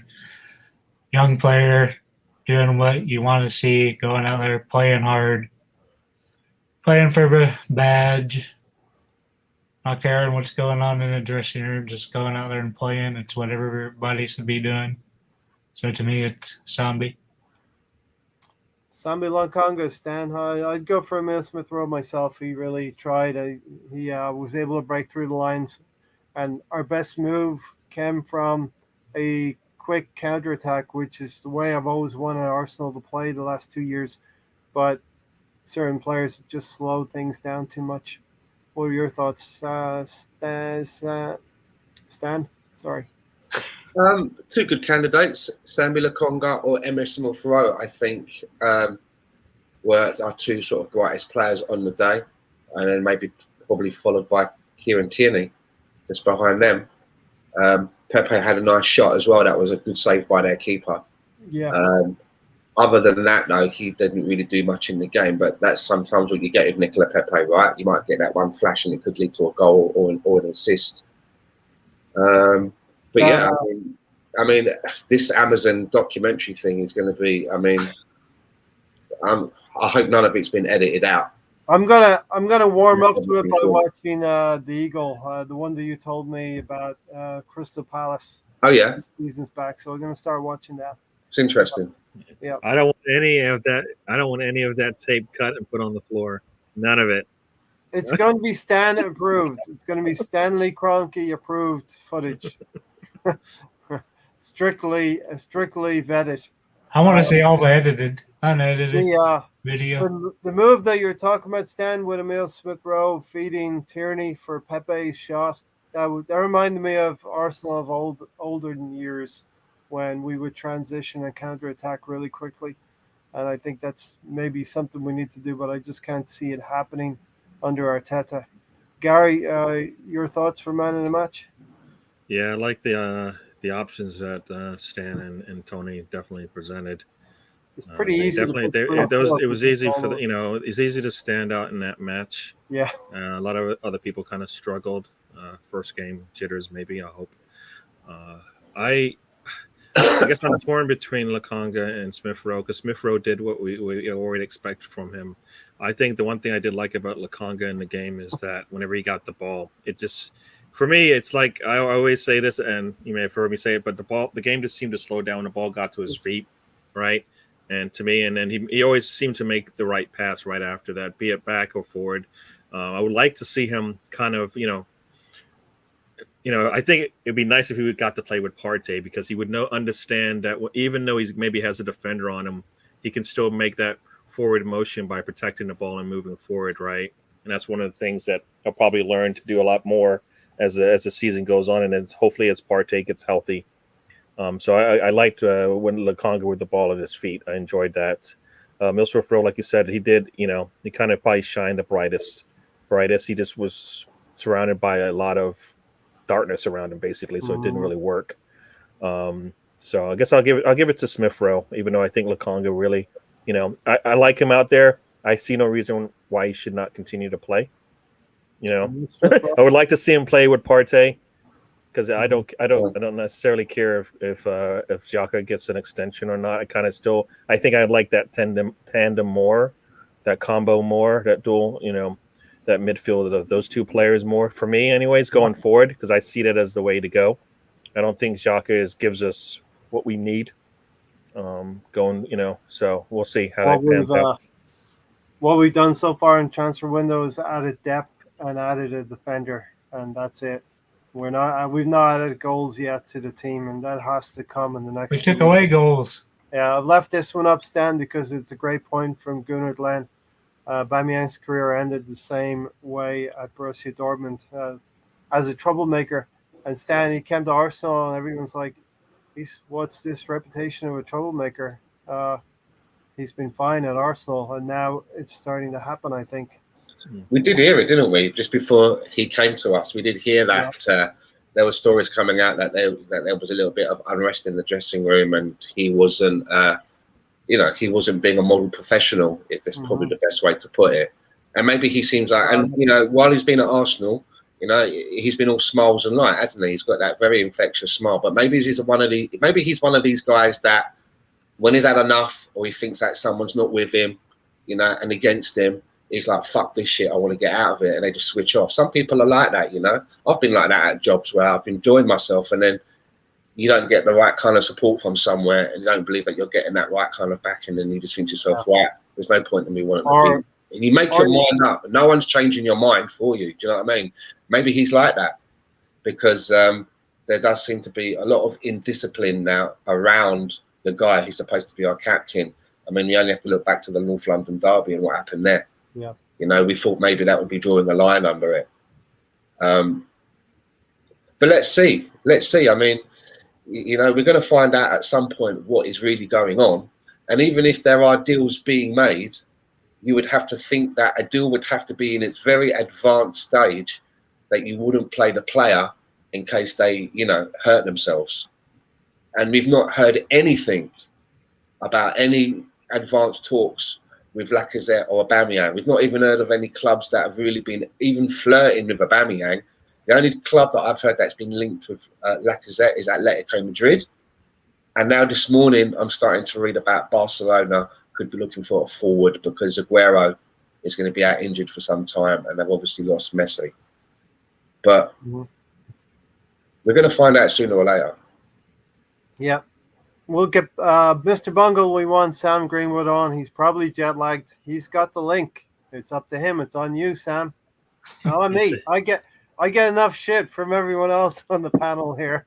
So I think Stan's still a little woozy from that from the festival rise that he was on, so he might need a little time to come back. Campbell says, Gunnar Glenn, I've tried to say the same thing. Everyone ignores you. So, yeah, listen, as you said, Stan, there's a lot in this. We could be at that point that you talked about right now, Stan, that all the avenues of communication are broken down. There's, 16 days left in the window, and there's something desperately trying to be hashed out so that Arteta can get rid of Aubameyang, Aubameyang can get rid of Arteta. You know what I mean? Because I do believe we're not really known for making quick deals. I mean, even when we have players that want out of the club, we can't get rid of them. So it just doesn't bode well that we're going to be able to get a couple of moves done. All of a sudden, we're two players that we've not really been talking about going, especially Aubameyang.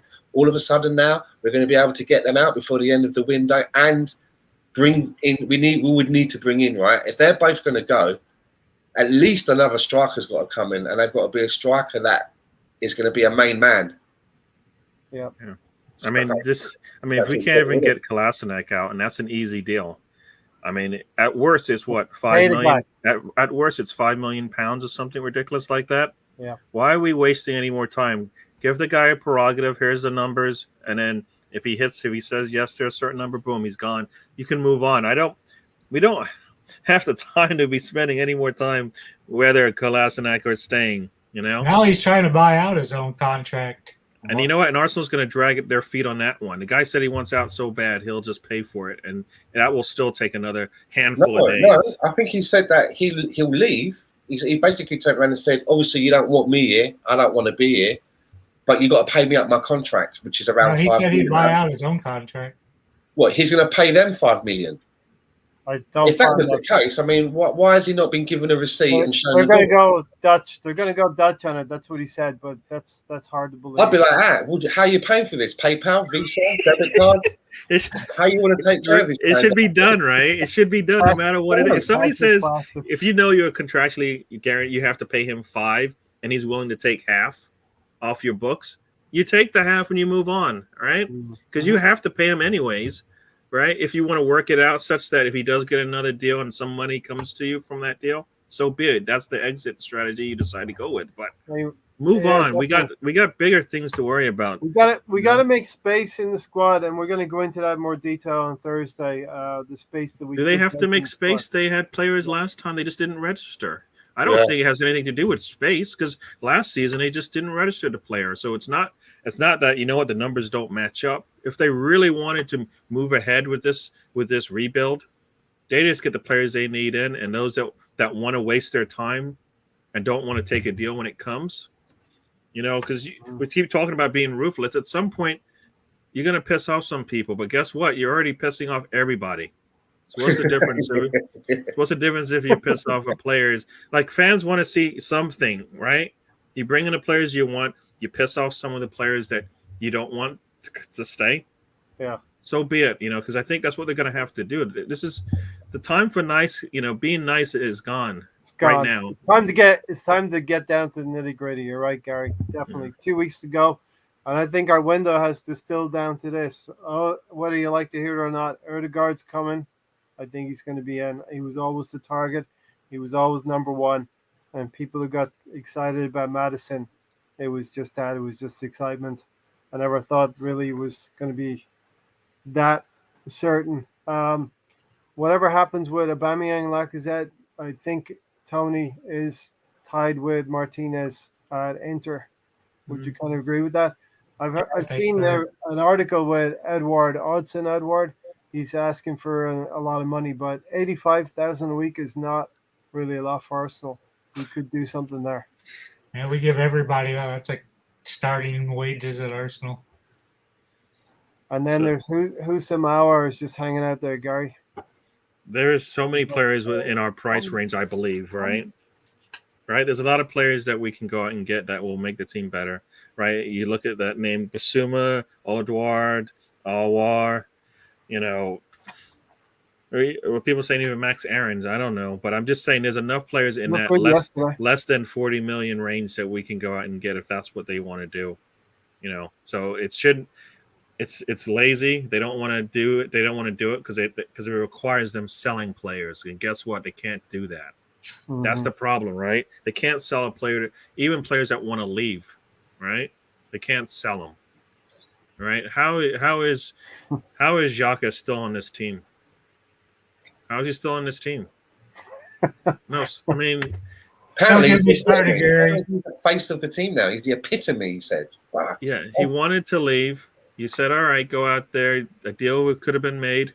He comes back in and you give him more money. It makes none of that makes any sense. Make it make sense is what some people say. Please. I would have actually said to Doc, I said, look, I'll tell you what we're going to do, right? We're going to extend your contract so you've got a bit more security, but I'm not paying you any more money. If at the end of the season, however, we're in the Europa League, then we will backdate and give you an increase by X amount of a percentage. If we get into the Champions League, then we'll give you a higher percentage. But as of today, we're not giving you fucking any more money because what did we do? What did we achieve last year? We've not achieved nothing, right? So what am I paying you extra for? Mm-hmm. That's how you do it, right? It's something like that. You don't just go, yeah, whatever. Yeah, there's another 2 years. You say adios to him, Stan. I was just gonna say, and to Parlan, Guendouzi had an assist today, so you know, Arsenal player. He's still Arsenal player right now, right? For Marseille. because he's gone, but he's not gone. I mean, none of us want Willian anywhere near this squad. We don't, right? But at the end of the day, another way of looking at it is, look how much we're paying this guy. He wasn't even on the bench. He wasn't even in the match day squad. Do you know what I'm getting at? He was pregnant. What a decision that has been. I mean, Yeah, he's not, bad. he's just not even. He doesn't even make the match day fucking squad, and he's supposed to be one of the senior experienced players, and again, he's on a fucking princely sum as well. It just beggars belief how we're in this situation. And why can't Arsenal just pay half their salaries to leave? They're paying the full amount now. Tell me, because that's what William wanted, right? He wanted to be gone. He wanted to be paid his full salary. Arsenal goes, you can go, and here's half your salary. The other team should cover the rest. We don't care. Bye. Right? Move on. Because they're paying it now, so it's not like they're saving anything by keeping him. They're not going to get another team, another offer like that. Right? For 60 to let the other team play 60 or 70%. Does anyone believe in this? Does anyone believe in this Conte rumors? Rudy's asking. I don't believe in them. No, they don't want that kind of a guy in. And just going back to Aubameyang again, I just think that if you're a manager, you always have to have someone who's going to be your eyes and ears in the team, and it's usually your captain. And he's shown Aubameyang that he obviously believes in him. He's encouraged him to sign that contract. He was part of that. I've given him good money. He's the captain of the club. Aubameyang should be like Mikel Arteta's lieutenant. He should always be in his office. He should be his eyes and ears in the team. He should be telling him where players are in their lives. You might not have heard, but such and such, his daughter's not very well, so he's had a bit on his mind. Do you know what I mean? Such and such just found out his missus is shagging the postman. So he's, you know what I mean? He should be his eyes and ears in that, but it seems like there's a huge disconnect. So what was it that's happened there? Because surely Arteta doesn't seem like the sort of person that would show his backing in someone and say, put his arm around and say, look, you're my main man here. You know, I want you to stay. I'm fighting for you to get everything that you want. You know, we want you to have the right salary, the right bonuses. You know, you're my main man. You're the face of the team. So what's happened between that and now, where it's like, yeah, they're reporting sick. I'm not even fucking bothered about it. So we move on. What has happened between that big disconnect? Missing team meetings, late to team meetings, right, Tony? Yeah, but to me, it isn't a coincidence. Early Friday morning, it came out that Arteta was open on selling Aubameyang. It's kind of funny. The same day, he ends up being sick. Apparently, they had a falling out sometime before that. Both him and Lacazette's tired of not getting the ball, not being able to score. And they just don't believe in the guy. Said, fuck it, didn't show up. And now probably both of them are going to be sold. But why? Why is Aubameyang going, fuck it, I can't be bothered? It's not like he's not being paid what he wanted to get paid. So his family is secure. He's secure. He's got a contract that he accepted. He accepted the contract. He accepted the terms, the length. He's got his job security there. He's the captain. What's he pissed off about? What is it? The team style play and everything. Is not it performing. must be then what he's being asked to do as a football player. That's the only thing I think of is enjoying the actual job. He wants to score goals, and the team is not performing. The team is not adventurous enough, daring enough to go forward and score goals. We've seen other teams this weekend. But how many opportunities did he get in preseason? He got enough, right? He got enough. He could have got at least one goal, right? So it can't be that they're not giving him opportunities to score, because they are. Are they giving him as many as in the past? Probably not. But you got to tell me he's got to be good for at least one goal in whatever 3 or 4 games that he's playing when he gets opportunities. So it's on him. He's not strong enough mentally to handle this, right? This is called adversity, right? It's called adversity. You know, I used to get 10 tries every couple of games. Now I'm getting 6. Yeah. So I'm gonna have to be really good, you know, with my opportunities when they come, because they're not going to come too often. He's not doing that, right? I mean, he's not. So what we saw in the preseason is exactly what we're seeing now. We're getting nothing from him. We're getting anything from him in preseason. We're getting nothing from him now. What we've seen today is Ben Rama in the West Ham team, and David Moyes getting just a little bit more adventurous. I saw that guy put a header in, and he was the shortest guy between the 2 defenders. So, what? Tell me why Aubameyang can't do the same thing? All right, he got a header today, and I believe he was jumping up in the air, and the defenders were still on the ground. All right, and he still was, and he's still between shorter than them from what I saw. So it's all about 1-2. It's all about desire. If you want to do it, then you do it. He doesn't want to do it. Did you see when the other forward that plays for Brentford, not Ivan Toney, the other one, begins with an M, his name. Yeah. He went running with the ball into our box, and there was about 3 or 4 Arsenal players, and then he missed his footing, and as he ran forward, he left the ball behind him slightly, and he managed to come back, collect the ball again, turn in a different direction, take a step, and take a shot at goal.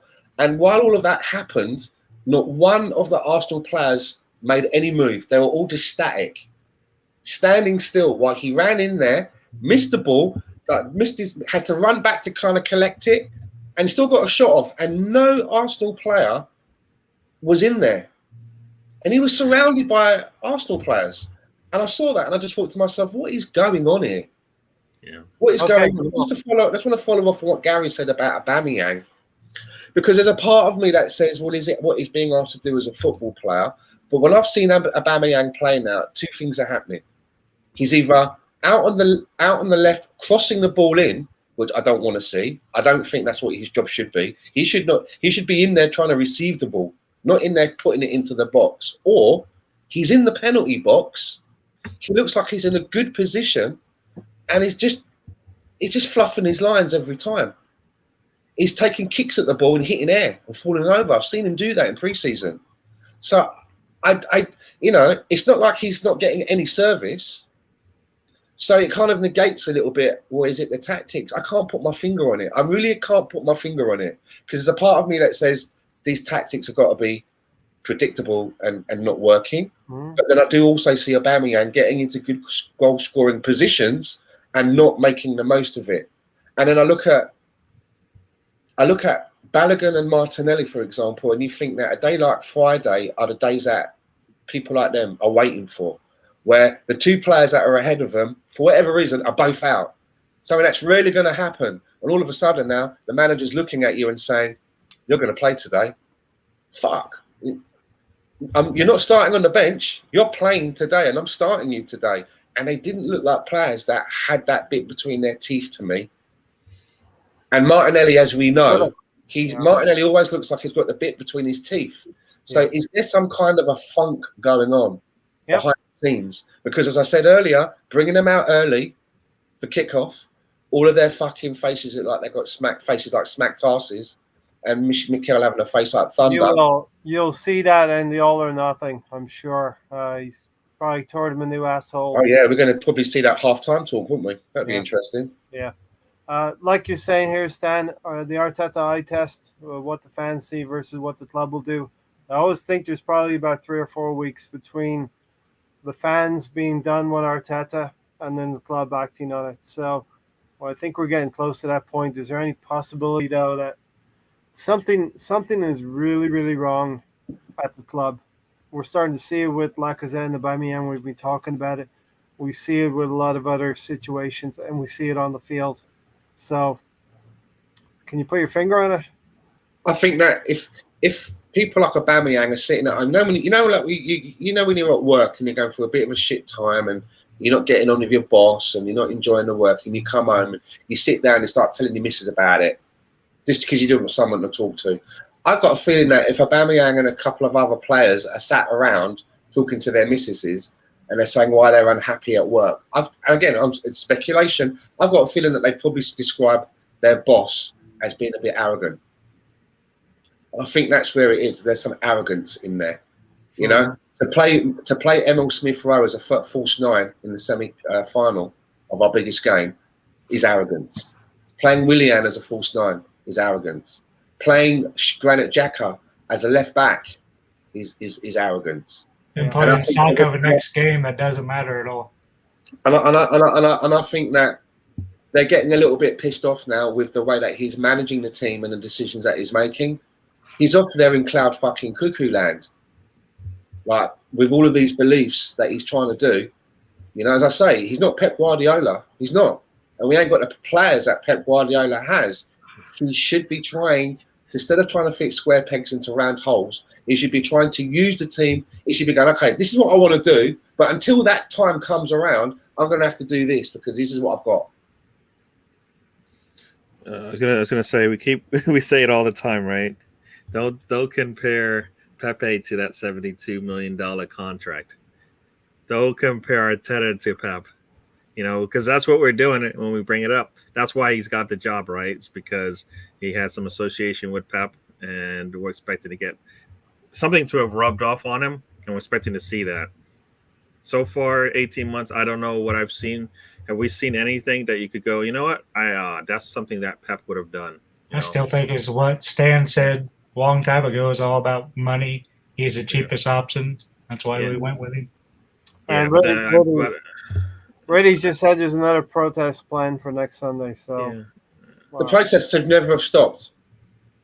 I'm to blame. I've been putting out. Well, I think everybody is, because everybody, even if we're over here in another part of the world, we can still be pressing that. We need to keep this going. Some people have kept saying it, right?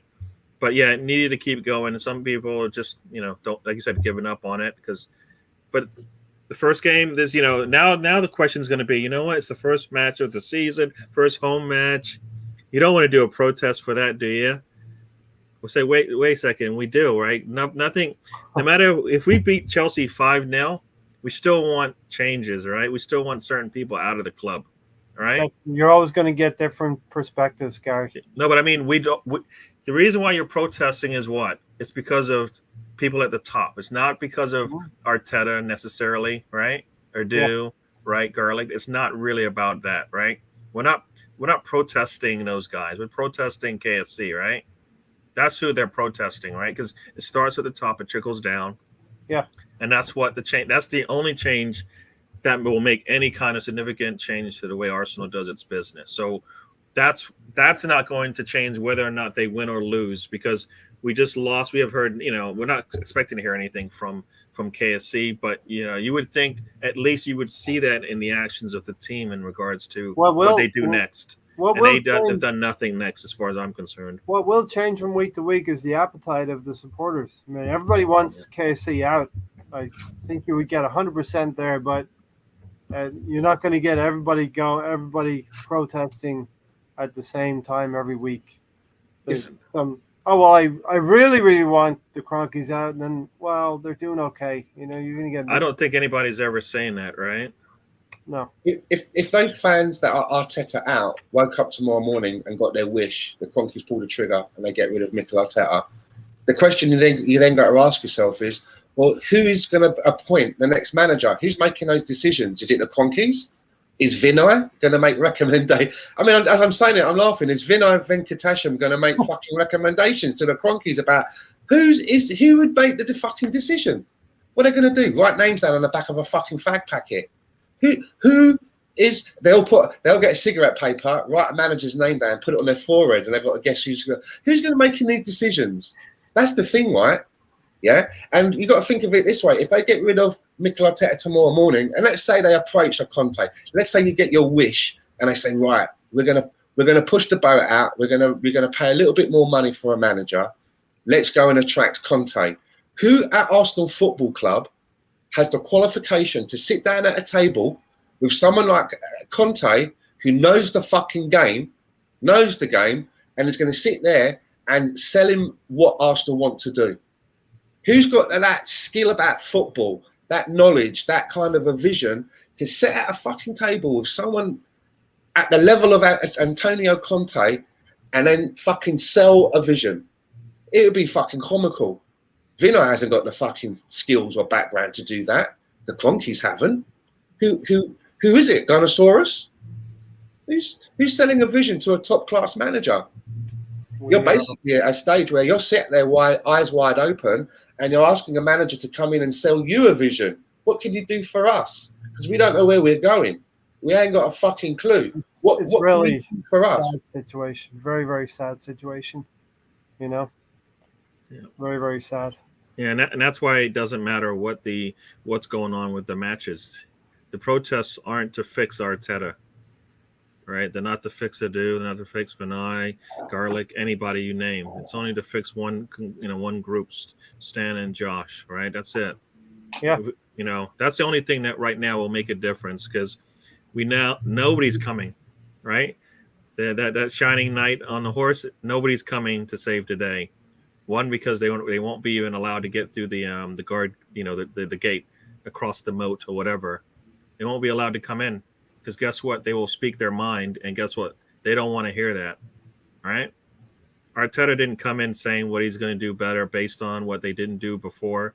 I doubt he said that, all right? I doubt he said, the way that the team's been managed is pretty bad. I need to fix that. He didn't say that, because the last thing he was being offered was a management job, all right? He wasn't going to be a manager coming in.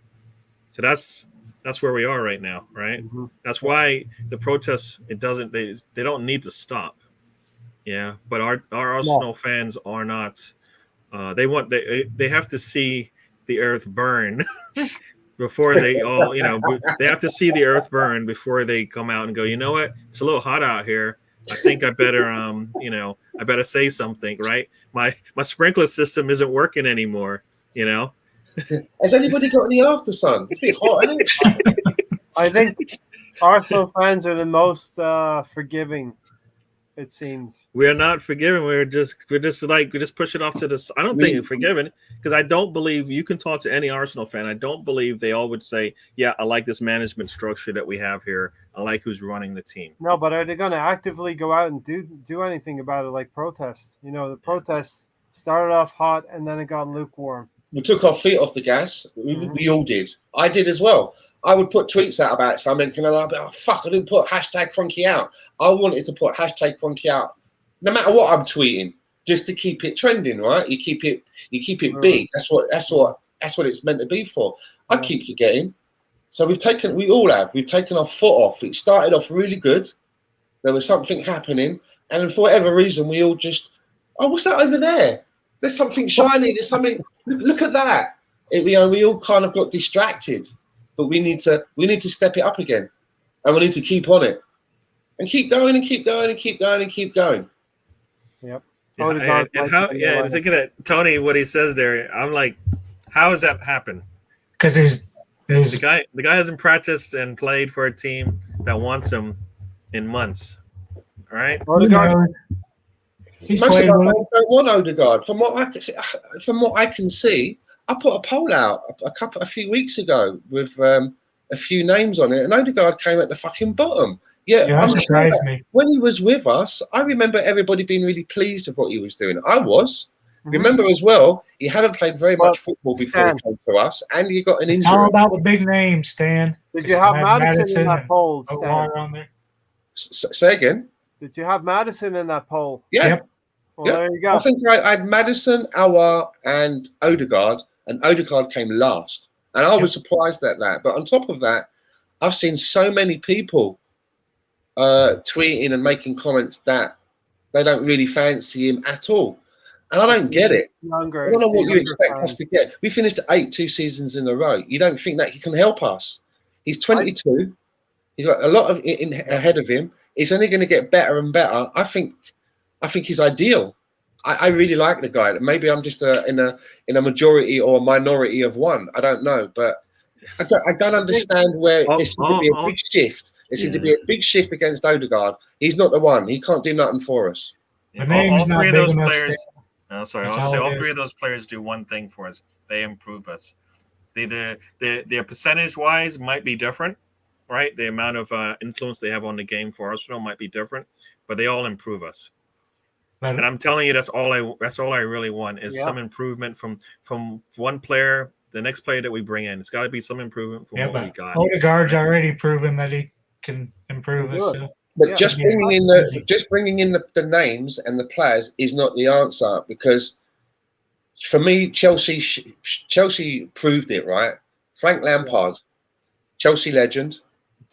Fucking everybody loved him. Everybody wanted him in there. More experienced than Mikel Arteta.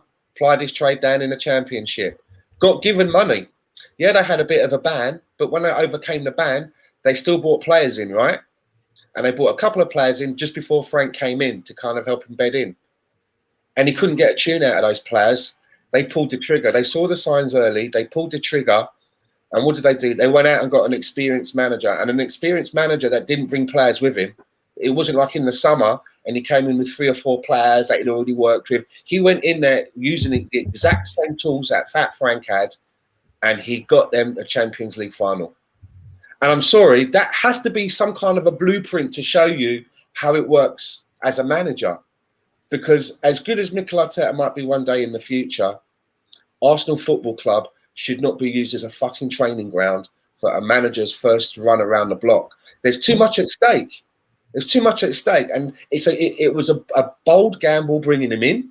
And I said that at the time. I said, ballsy, I'm 50% on this. Not my first choice, but not one that I hate, but it's a ballsy gamble. But sometimes gambles don't pay off. This one ain't paying off. Nope. Tony said, Stan Ray said we can't compare Arsenal and Chelsea. You can't because they're two different teams, but the methodology is the same thing. You take a manager who's not knowing what he's doing and put a manager who knows what he's doing, and you're going to get results. Not going Yeah, to but say you didn't like that when I said that 2 months ago. you're talking about buying 250 million pounds of players. I was talking about getting rid of Fat Frank. No. You've got short-term memory. You predicted that Liverpool would win the league last year. Even though I kept saying City the whole And then you fucking tried season. to claim it when City won the league last year. I said it the whole season. I thought it was City. I convinced myself. Anyway, listen, we're going to round it out pretty soon, but we're going to talk about Chelsea briefly. Gary, I really think we need to go back to 3-4-3, but I've sort of modified it because I don't want to throw Balogun back in at the deep end here. We don't have Lacazette or Oba because they're ill. So I'd like to go 3 at the back, Tierney, Pablo Marie, and White. At the back, your wing backs being Chambers and Saka. Your central midfielders, Granit Xhaka, Lokonga.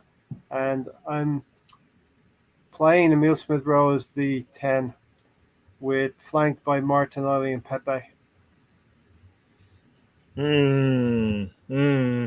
As kind of your strikers, your outside players. Yeah. I'd go with the same lineup that we put out. I think the only change that I would probably make is I would play Saka on the left, and I would start with Martinelli as the striker because he's had a little bit more experience, I think. He's just come back from the Olympics, blah, blah, blah. And he can bring Balogun on at any time in the second half if it's not quite working or you want to make a change. But my message would be to those players, go out there and fucking redeem yourselves. I think going out there again the following week and going out there with a new formation, it just puts more doubt in the player's mind that he doesn't trust in us. He doesn't know, you know what I mean? And we don't know what we're doing again. And now we're going to get out of another formation. Try the same thing again, but just give the players an opportunity to play with a little bit more freedom and give them an opportunity to try and redeem themselves. And that way then, if they go out and it's the same thing again, then we have to ask even deeper questions, right? There might be a question that maybe Balogun isn't ready for the Premier League. So, Stan, would you put the same team out again on Sunday?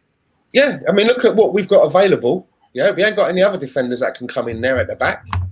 Yeah. We're not going to put the same team out there. Now, if Saka is ready to play, he plays. Yeah, I did put him in there. I said Saka on the left, Martinelli up the front, Balogun coming off the bench if needed. What's your maybe there's a choice, there's a shout to say that someone else can play on as a right back, but who? Hector or Cedric? God, no.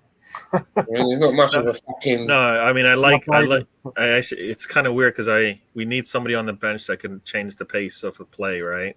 Martinelli could do that. Otherwise, we don't have anybody, right now. Right? So does Martinelli, he needs to probably sit, not because he can't start, but because we might need him to come in later. You always bring on Pepe. Couldn't Reece Nelson do something like that? Or Pepe. Come along fresh, like a 65 minutes or something if needed. Fresh. Pretty pacey, right? Yeah. No, I mean, I like either going with the 3 or with the 4. I don't mind that. But my thing is, it's got to be, it's got to look like they actually have practiced that coming into the match, right? It should look like that. It shouldn't look like they hadn't done it before. I think 3 at the back should be an easy thing. We did it. The only reason why Arteta still has a job and then it has a promotion is because of that 3 in the back, right? So it can't be that bad, right? It got him to where he is today. Got him But an for FA how Cup. long? We go 3 at the back, and at some point it's going to go back to a 4. And I just don't like it's chopping and changing. And I think for the players, they're like, oh, fucking hell, here we go again. Second game in, different formation again. No, I agree with you. I don't. Like I said, I really think. I mean, I would be okay if they played the same 11 again. I'd be okay with that. But I definitely feel like Saka definitely deserves to play. I think he should be out there. So somebody's got to sit. But as far as, like you said, if the formation stays the same, they can build on it. How do you improve from game to game if you're playing a 3-4-3, a 3 at the back, 1 game, a 4 next game, 3 next game? We're not going to do that. And if we were going to play 3 at the back, we should have done it in the first match. Yes. Because we knew Chelsea and City were coming anyways. And who cares what happens in the Brentford game? If that comes out 0-0, 1-1, it doesn't matter. But what does matter, what's going to look really bad is if now, like you say, we go with that 3 at the back, haven't not played it, and then get looks destroyed. Indecisive, doesn't it? It looks like the manager's really indecisive. Yeah. We did the same thing last year. We started off our first 3 games with 3-4-3, and then went with a 4. He should already know how he's going to play that first 5 games of the season. Took the 3 seasons for, right? Right. I mean, I know how I'm going to play. I know who I'm playing. How many teams are changing much of their lineup? None. I think maybe 1 new player played for Brentford. For Chelsea, for some reason they got a new striker coming in, right? Who's going to be healthy and ready to go. Watford looked better than us yesterday. I watched a lot of that game as well. I'm looking at these teams, right? That are teams that we should be able to say 3 points there, 3 points there, 3 points. I'm looking at these teams and I'm like, I don't want to go up against any of these fucking teams, man. Yeah. Right now, Yeah. Arsenal had five first team players out. Sorry, they didn't start. 5 that didn't start. 4 that weren't even available to play. All right, 4 players from their first team that should be part of that first team. 3 of them should be starters. All right, that's where we are. Yeah. Yeah, but we don't want them players, do we? This is what I tweeted out. Was it? But it was like the one line. It was like, but Lacazette and Aubameyang weren't playing. And underneath, I put, but a week ago you didn't fucking want anyone nowhere near the team. So you can't have it both ways. You can't turn around, and not you, Gary, but in general, I'm just saying people can't turn around and go, oh yeah, we played bad because we didn't have fucking player X, Y, and Z. Player X, Y, and Z for the past few months, people don't want them around the team. So we got a wish. I honestly think that lineup yesterday was the lineup that everybody's secretly been wanting to see with those players. Let's see what they can do. This could maybe it's a bold one, but I'd love to see it. We had the opportunity to play it because we had to play that, and they didn't. Somewhere between the players, the manager, they didn't. That was supposed to be the match where Mikel Arteta was supposed to finish that. Like we win 2-1, and Mikel Arteta sat there with a big fucking Cuban cigar going. You know what I'm saying? Yeah, man. People like Lacazette and Aubameyang, your days are numbered. If you don't want to fucking fix up and play for us, these kids will. He can't do that now. He's fucking doesn't. He doesn't know what to do. But they've made a decision. They've made a decision that whatever it is that they're going to do, it ain't going to include Aubameyang and Lacazette because they ain't even. They've told us they ain't playing next week. Yeah. Does it look like any of the players enjoy playing for Arteta? That's the other part to it, right? Yeah, we got. That's why I'm saying let's play the youngsters. I don't care right now because nobody thinks we're getting much points, maybe 1 point out of the next 2 matches, right? But if we played the same, say we played a similar lineup, Saka comes in, Martinelli or Balogun come out. Say we play that for the next 2 matches, and when we go into the Norwich City and Burnley game. That should be guaranteed 6 points. If you can go through, you play the next 4 games with those 10 to 11 players playing every one of them, we should expect to have 6 points out of 5 going into the 6th match of the season against the North London derby. Right? That's where we should be. Worst case scenario right now. Right? Otherwise, somebody's losing their job, and the only way he's going to get there is if those players know how to play together. Those players come to play and are confident in themselves and in the tactics that are being provided to them. Yeah. That's the only way this is going to happen. Yeah. Right? We're not expecting anything in the next 2 matches. We're expecting to come out them to play with some fire. We're probably going to sit back, but But if we're playing a 3 at the back thing, guess what? We just wasted a whole preseason. All right? We just wasted a whole preseason. All right? When is the last time That's what I'm thinking. When is the last time we've seen a move on the pitch where it's ended up where the ball's come back and all of a sudden one of our players has got the ball and he's herring away towards the goal, just a one-on-one towards the keeper, and there's players trying to run after him, trying to catch up with him, and it's like a one-on-one. I can't remember the last time we had that. Martinelli versus Chelsea. All of our shooting opportunities seem to be with a crowded box. It's a crowded box, and it's mostly the other players are in there. We ain't got enough of our players in there to get on the end of anything. We're not. Well, you know what? Because they start running, and then the next thing they hear is Arteta in the back of their head going, go back, go back, go back. Because you see, it seems like all the time a player who has an opportunity to continue down the field will just stop and go back for whatever reason. I don't know, and I think it's probably being instructed to them, right? We don't want to press forward when we have the opportunity, you know. And once again, and then when they do press forward, the rest of the team is just standing there looking at them. They have no outlet. How many times is Pepe going to get the ball on that wing out there? Go come up field, and there's nobody around him to outlet to, right? He has nobody. Chambers isn't up there. Milsworth Rowe is stuck behind some players. Whatever the case is, we never have an easy outlet for our players when we get the ball. It doesn't matter where we are in the field. And you saw that today. You see players all over the place. There's always somebody an outlet to. I don't see that as much as I think we should with Arsenal. Right? You're supposed to be a team, right? You're supposed to be helping out your buddy. He goes into the dangerous situation. You're there as the outlet for them to get the ball back to. And a lot of times we're just losing the ball, right? We're just losing the ball every time. I don't know. We're going sideways. We're going backwards. We're not connecting to our forwards. The assembled is right here. The formation and structure of the team contradicts the ability of the players. So Arteta is not fashioning a style of play for the players. So I always hear people say, what's our style of play?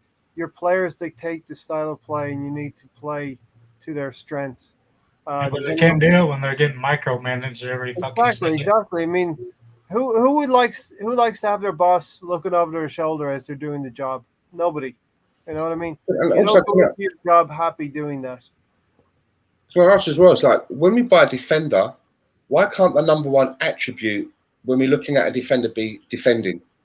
Why is it like we're going to buy a defender who's really good at fucking starting the attack and moving the ball? I'm like, why can't the number one attribute be that he can actually defend? Because Callum Chambers, right, he's one of our better crossers of the ball, I think. But you see that when he's under fucking pressure and then somebody's got the ball at their feet and they're coming towards him, what does he do? He does that thing where he just backs off. He's constantly waiting for another teammate to come in and bail him out. And they never come. That person never comes, and he doesn't want to put a foot in for a tackle because he knows that he doesn't want to take that risk and be the one to fuck it all up. The other thing is now you understand Arteta ball. The other thing where is the actual defending part? Be consistent. If you're going to have a goalkeeper that's going to be a shot stopper and not a goalkeeper who can initiate attacks from the goalkeeping position. But if you want to buy a defender or a fullback that can both defend and attack, that costs a lot of money, and they usually go to Manchester City. Therefore, if you're shopping at a lower bracket with a smaller budget, the first attribute that you should be ticking is, well, I need a defender. Let's make sure the guy can fucking defend. And then everything else we can look at afterwards. But that's what we should. And they don't. They look at defenders and go, he can start attacks from the back and play out with the ball and all. I'm like, yeah, but can he actually defend when there's players running towards him? And can they fucking tackle the ball without causing a free kick and then, you know, pass the ball off? And they don't think like that. It doesn't make any sense. Let's get a goalkeeper that can play out from the back. Can't we get a goalkeeper that can fucking save the ball first? Let's do that. Yeah, he's not doing one or the other. He's got a goalkeeper who can be a goalkeeper and shot stop, but then he has defenders who can't defend, and they want to play out from the back. Yeah, he keeps the balls out to the defenders, and the defenders don't move it up to a midfielder. They kick the ball back to the goalkeeper. That's not playing out from the back. Surely playing out from the back means is that you're starting your attack from the back and you're working the ball forward through the channels. through the different areas rather than hoofing it forward and then they're running back towards you with the ball. You've given them possession. You've kicked the ball into their possession. They're now got control. They're now running towards us. But what we don't do that. We just fucking fuck about in our own half. Sometimes in our own 6-yard box, kicking it back to the keeper, putting him under pressure, while the other team is gradually moving closer, and moving closer to our back line and our goalkeeper. It's fucking ridiculous. Tony. 3 of the last 5 games we did that with Leno. We started kicking the ball long, stopped passing it back like that. And guess what? We were winning games. Yeah. Now we're back to the same old shit. Yeah, like there was a point kicking the ball backwards. Yeah, he was being more pragmatic. Variety. Just variety. Change it up a little bit. Don't let the team always know he's going to try and kick it short. So make sure that when the goalkeeper's got the ball, high press, lads, because we can force them into an error. When they do that high press now, when they do that high press and come forward, now kick it out and have somebody ready to get into that space because we're like, they're thinking we're going to play it from the back. Now we've got that space we can use. It was after the Burnley game. It was after the Everton game when we made mistakes playing out from the back. That then we went more pragmatic, long and it worked from Burnley. It worked. We won, I think, the last 5 games for what it's worth. But you know what? Which leader on the team is asking them to do that, right? Nobody realizes that that's the situation at hand. This team, because it's going to switch up in the game, right? You start giving up those long passes, they might play you a little differently, and then you will play out from the back. Next thing you know, guess what? They are pressing you up top, then you need to go long, right? Somebody needs to be able to understand that, right? And not doing it. I was going to say this day when he was talking, I was like, what Arteta universe are you from? Because this is not that one. This is a totally different one where they do things totally backwards. It's, they don't bring in, they don't know what they want out of their players. And when they do figure out what it is, they use them totally wrong. All right. They use them totally in the wrong situation, and they're never able to excel. Right. One day soon, we're going to figure it out, but it may not be with Arteta. Stan was asking, what's more important, Arsenal Football Club or these self-serving players? And this will tie into this part as well. I take it that's a rhetorical question. Yeah, it's a rhetorical question. I believe the assembled knows the answer to that one. He knows the answer.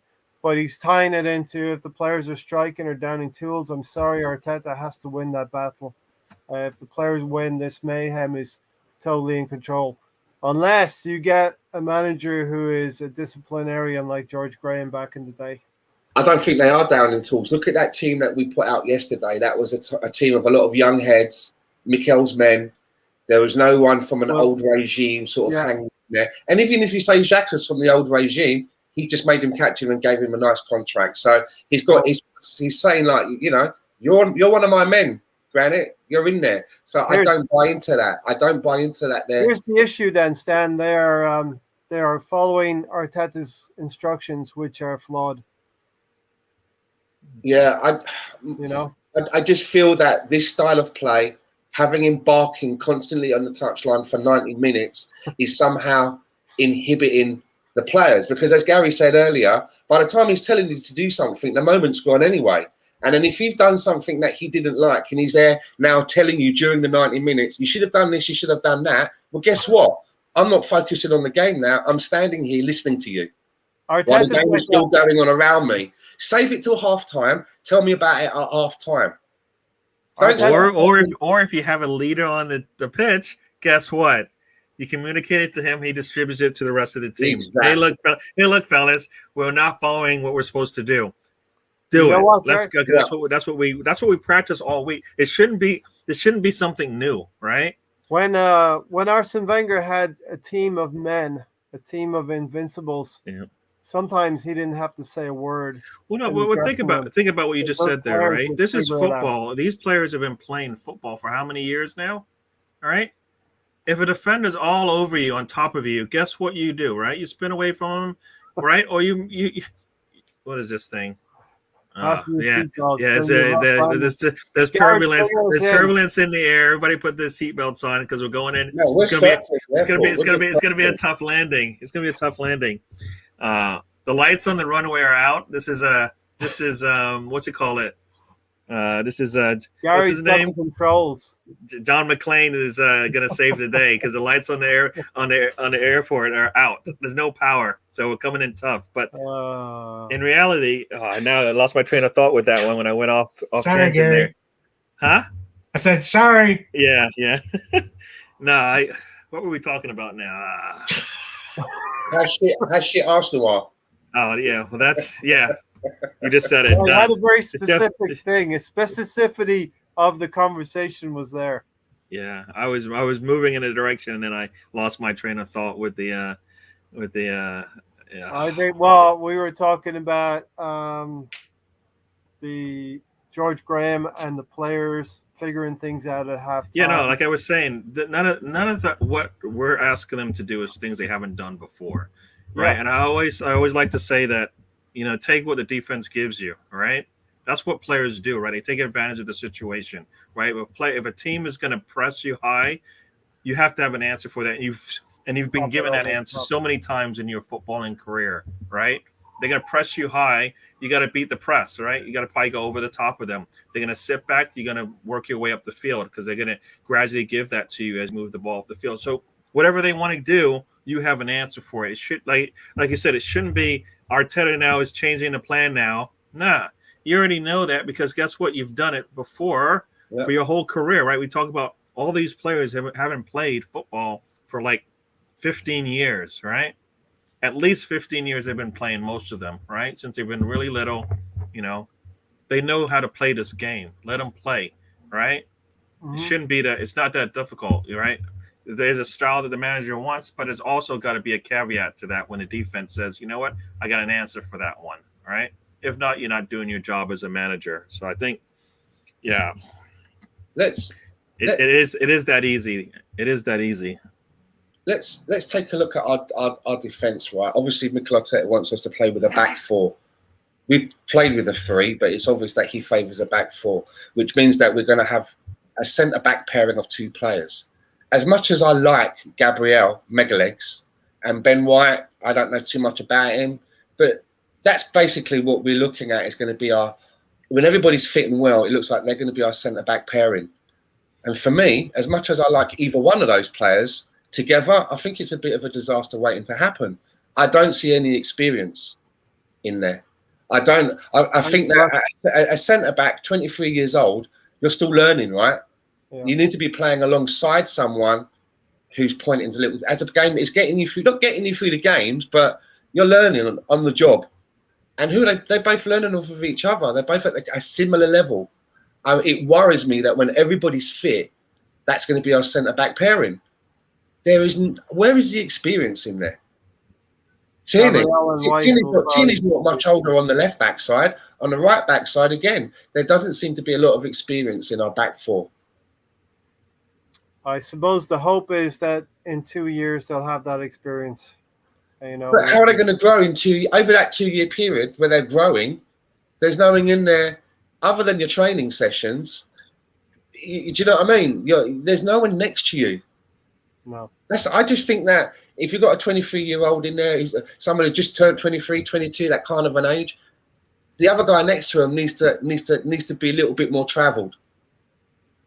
And do a back three with Ari in the middle. And that may be, Stan, where we're going wrong. Our most experienced defender is Rob Holding.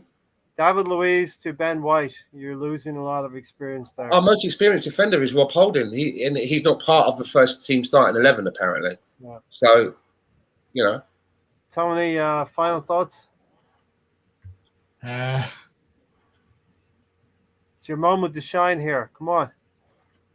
I really don't have much to say today. Just kind of depressing looking at it. Give Arsenal fans some hope out there. You see a reaction. It's going to be tough. I know. We got Chelsea, we got West Brom, we got City, we got Norwich, and then we got Burnley. As Gary said, Norwich and Burnley are going to be the 6 pointers. We want 6 points from those games. We may have a reaction to Chelsea. He's speechless. Your echo. We may have a reaction. To me, I don't think with players that come out, we're going to see the reaction we want.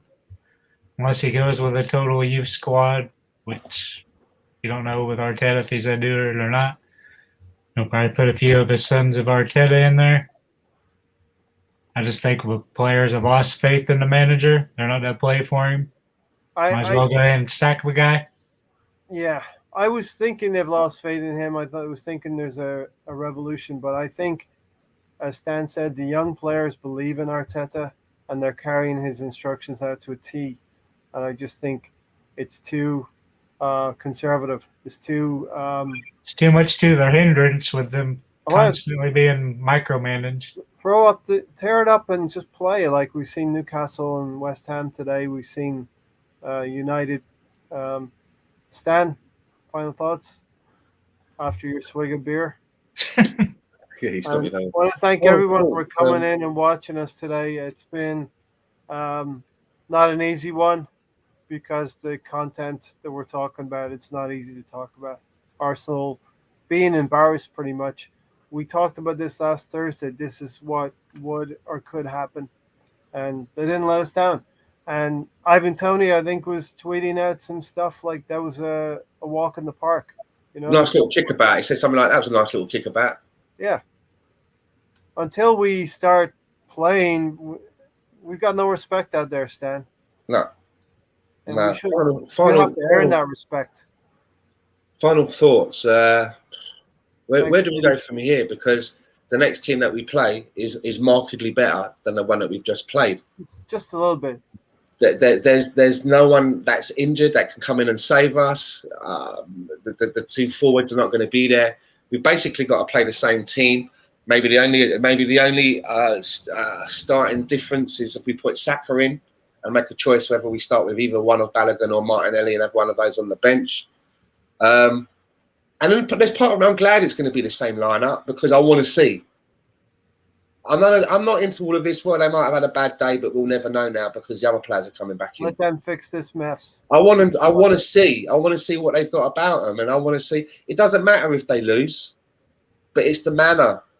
It's the manner. Mm-hmm. You know, it's the manner. Lose 2-1 and almost get that second goal. Do something. Show me something, right? Just show me something, because our future now rests on a lot of these players. And these players, if there is something going on and they're pissed off with some of these older heads, and they're like, yeah, he's always turning up late. We have to fucking turn up every time all the time. Why they turn up? You know what I mean? If there's something like that going on, now's the time that you think, let's show the manager that we don't need them. Mm-hmm. We don't need them. If they're taking the piss, we've got your back. But it doesn't seem to be happening. So, you know, as much as I'm disappointed from Friday, I'm still holding out. Yeah. I'm holding out because I don't want to make a knee-jerk reaction. I want to see what happens at the end of the transfer window, what we're left with, what we've got to use. And then come by the end of the North London derby, I've got a feeling that I might be making a decision before October, probably at the end of the North London derby. Yeah. So it's going to be a roller coaster over the next few weeks. North London derby's after the Burnley game, right, Gary? So yeah. Okay. Yeah. September 26th. Yeah. Okay, Gary, what have you got? Final thoughts. Thanks for watching, everybody. And as Gunnar Glenn said, he's afraid to lose, but guess what? Arteta, we lost. Yeah. Throw caution to the wind. Go for it. I guess this is my final thoughts. I guess the word I got in my head is now, right? Arsenal, now. Now's the time to finish this transfer window strong and get the players in that you need to.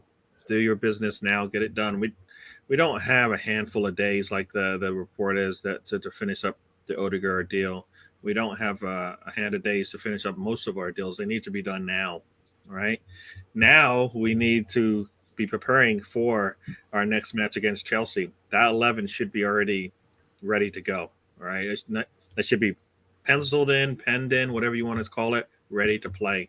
So we can build on it, come in on Sunday, and it doesn't look like we just practiced together, right? Mm-hmm. The only new person coming in should be Saka. Pick a player that needs to sit.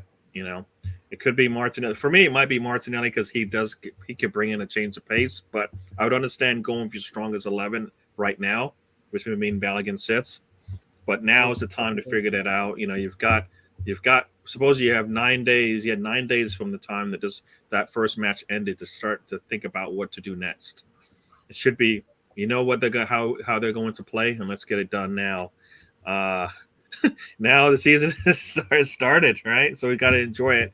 These guys got to enjoy their football. So you got to make Arteta. You got to make sure that they enjoy their football, because they're not enjoying it right now. All right, they need to be out there and smiling. Even if like you said, even if we lost 2-1, 2-0, but you can see they're out there and understand what needs to be done. Maybe they can't do it just yet. That's fine. We expected that, right? We expected the team not to be able to play the way they wanted, because guess what? They're going to be replacing 3 to 4 pieces on that starting lineup. We really haven't done that, right? We haven't really done that the way we wanted to, right? We put in some backups to play right now. Mm-hmm. So now's the time, get it done now. And we'll see how it is on Sunday. But let's see what happens. Yeah. We got, like I said, this week should be busy transfer wise. I expect to hear a lot if the team is ready to do the right thing, but we'll see. Tony's previous, that comment there. Tony, you should get a job working for Hallmark. The greeting card people. I'm going to apply it to Arsenal. Yesterday was the past. It happened. We lost 2-0 the day before yesterday. Tomorrow's the future. As Gary said, it should be done already. Get our transfers in the door. And today's the gift. Today was the 4 or 5 of us here. We were the gift to you. And that's a sort of phrase like you see in one of them like posters where you work in an office and it's pictures of a sunrise. And it's got that written underneath. But you can roll it in glitter. Exactly. You got to spray some Febreze on it though, because you don't want people to catch the scent before they open up the box. I mean, come on. Yeah, we don't want shitty, smelly glitter. Thanks for watching, everyone. Mike will smell my boxes. We're not actors. We're real people. We're real fans, and our views reflect what Arsenal have given us for this weekend. Hasn't been great. Shit pie. Shit with glitter. We've chosen to throw some glitter over the shit. We'll see what happens through the week. We'll be with you Thursday, and next Sunday will be the Chelsea game. So, like I said, we want to see a reaction. And be safe out there, everyone. Thanks, Mahir. Thanks, Tony, Stan, and Gary. We'll see you on the next one. Come on, you Gunners. Talk to you.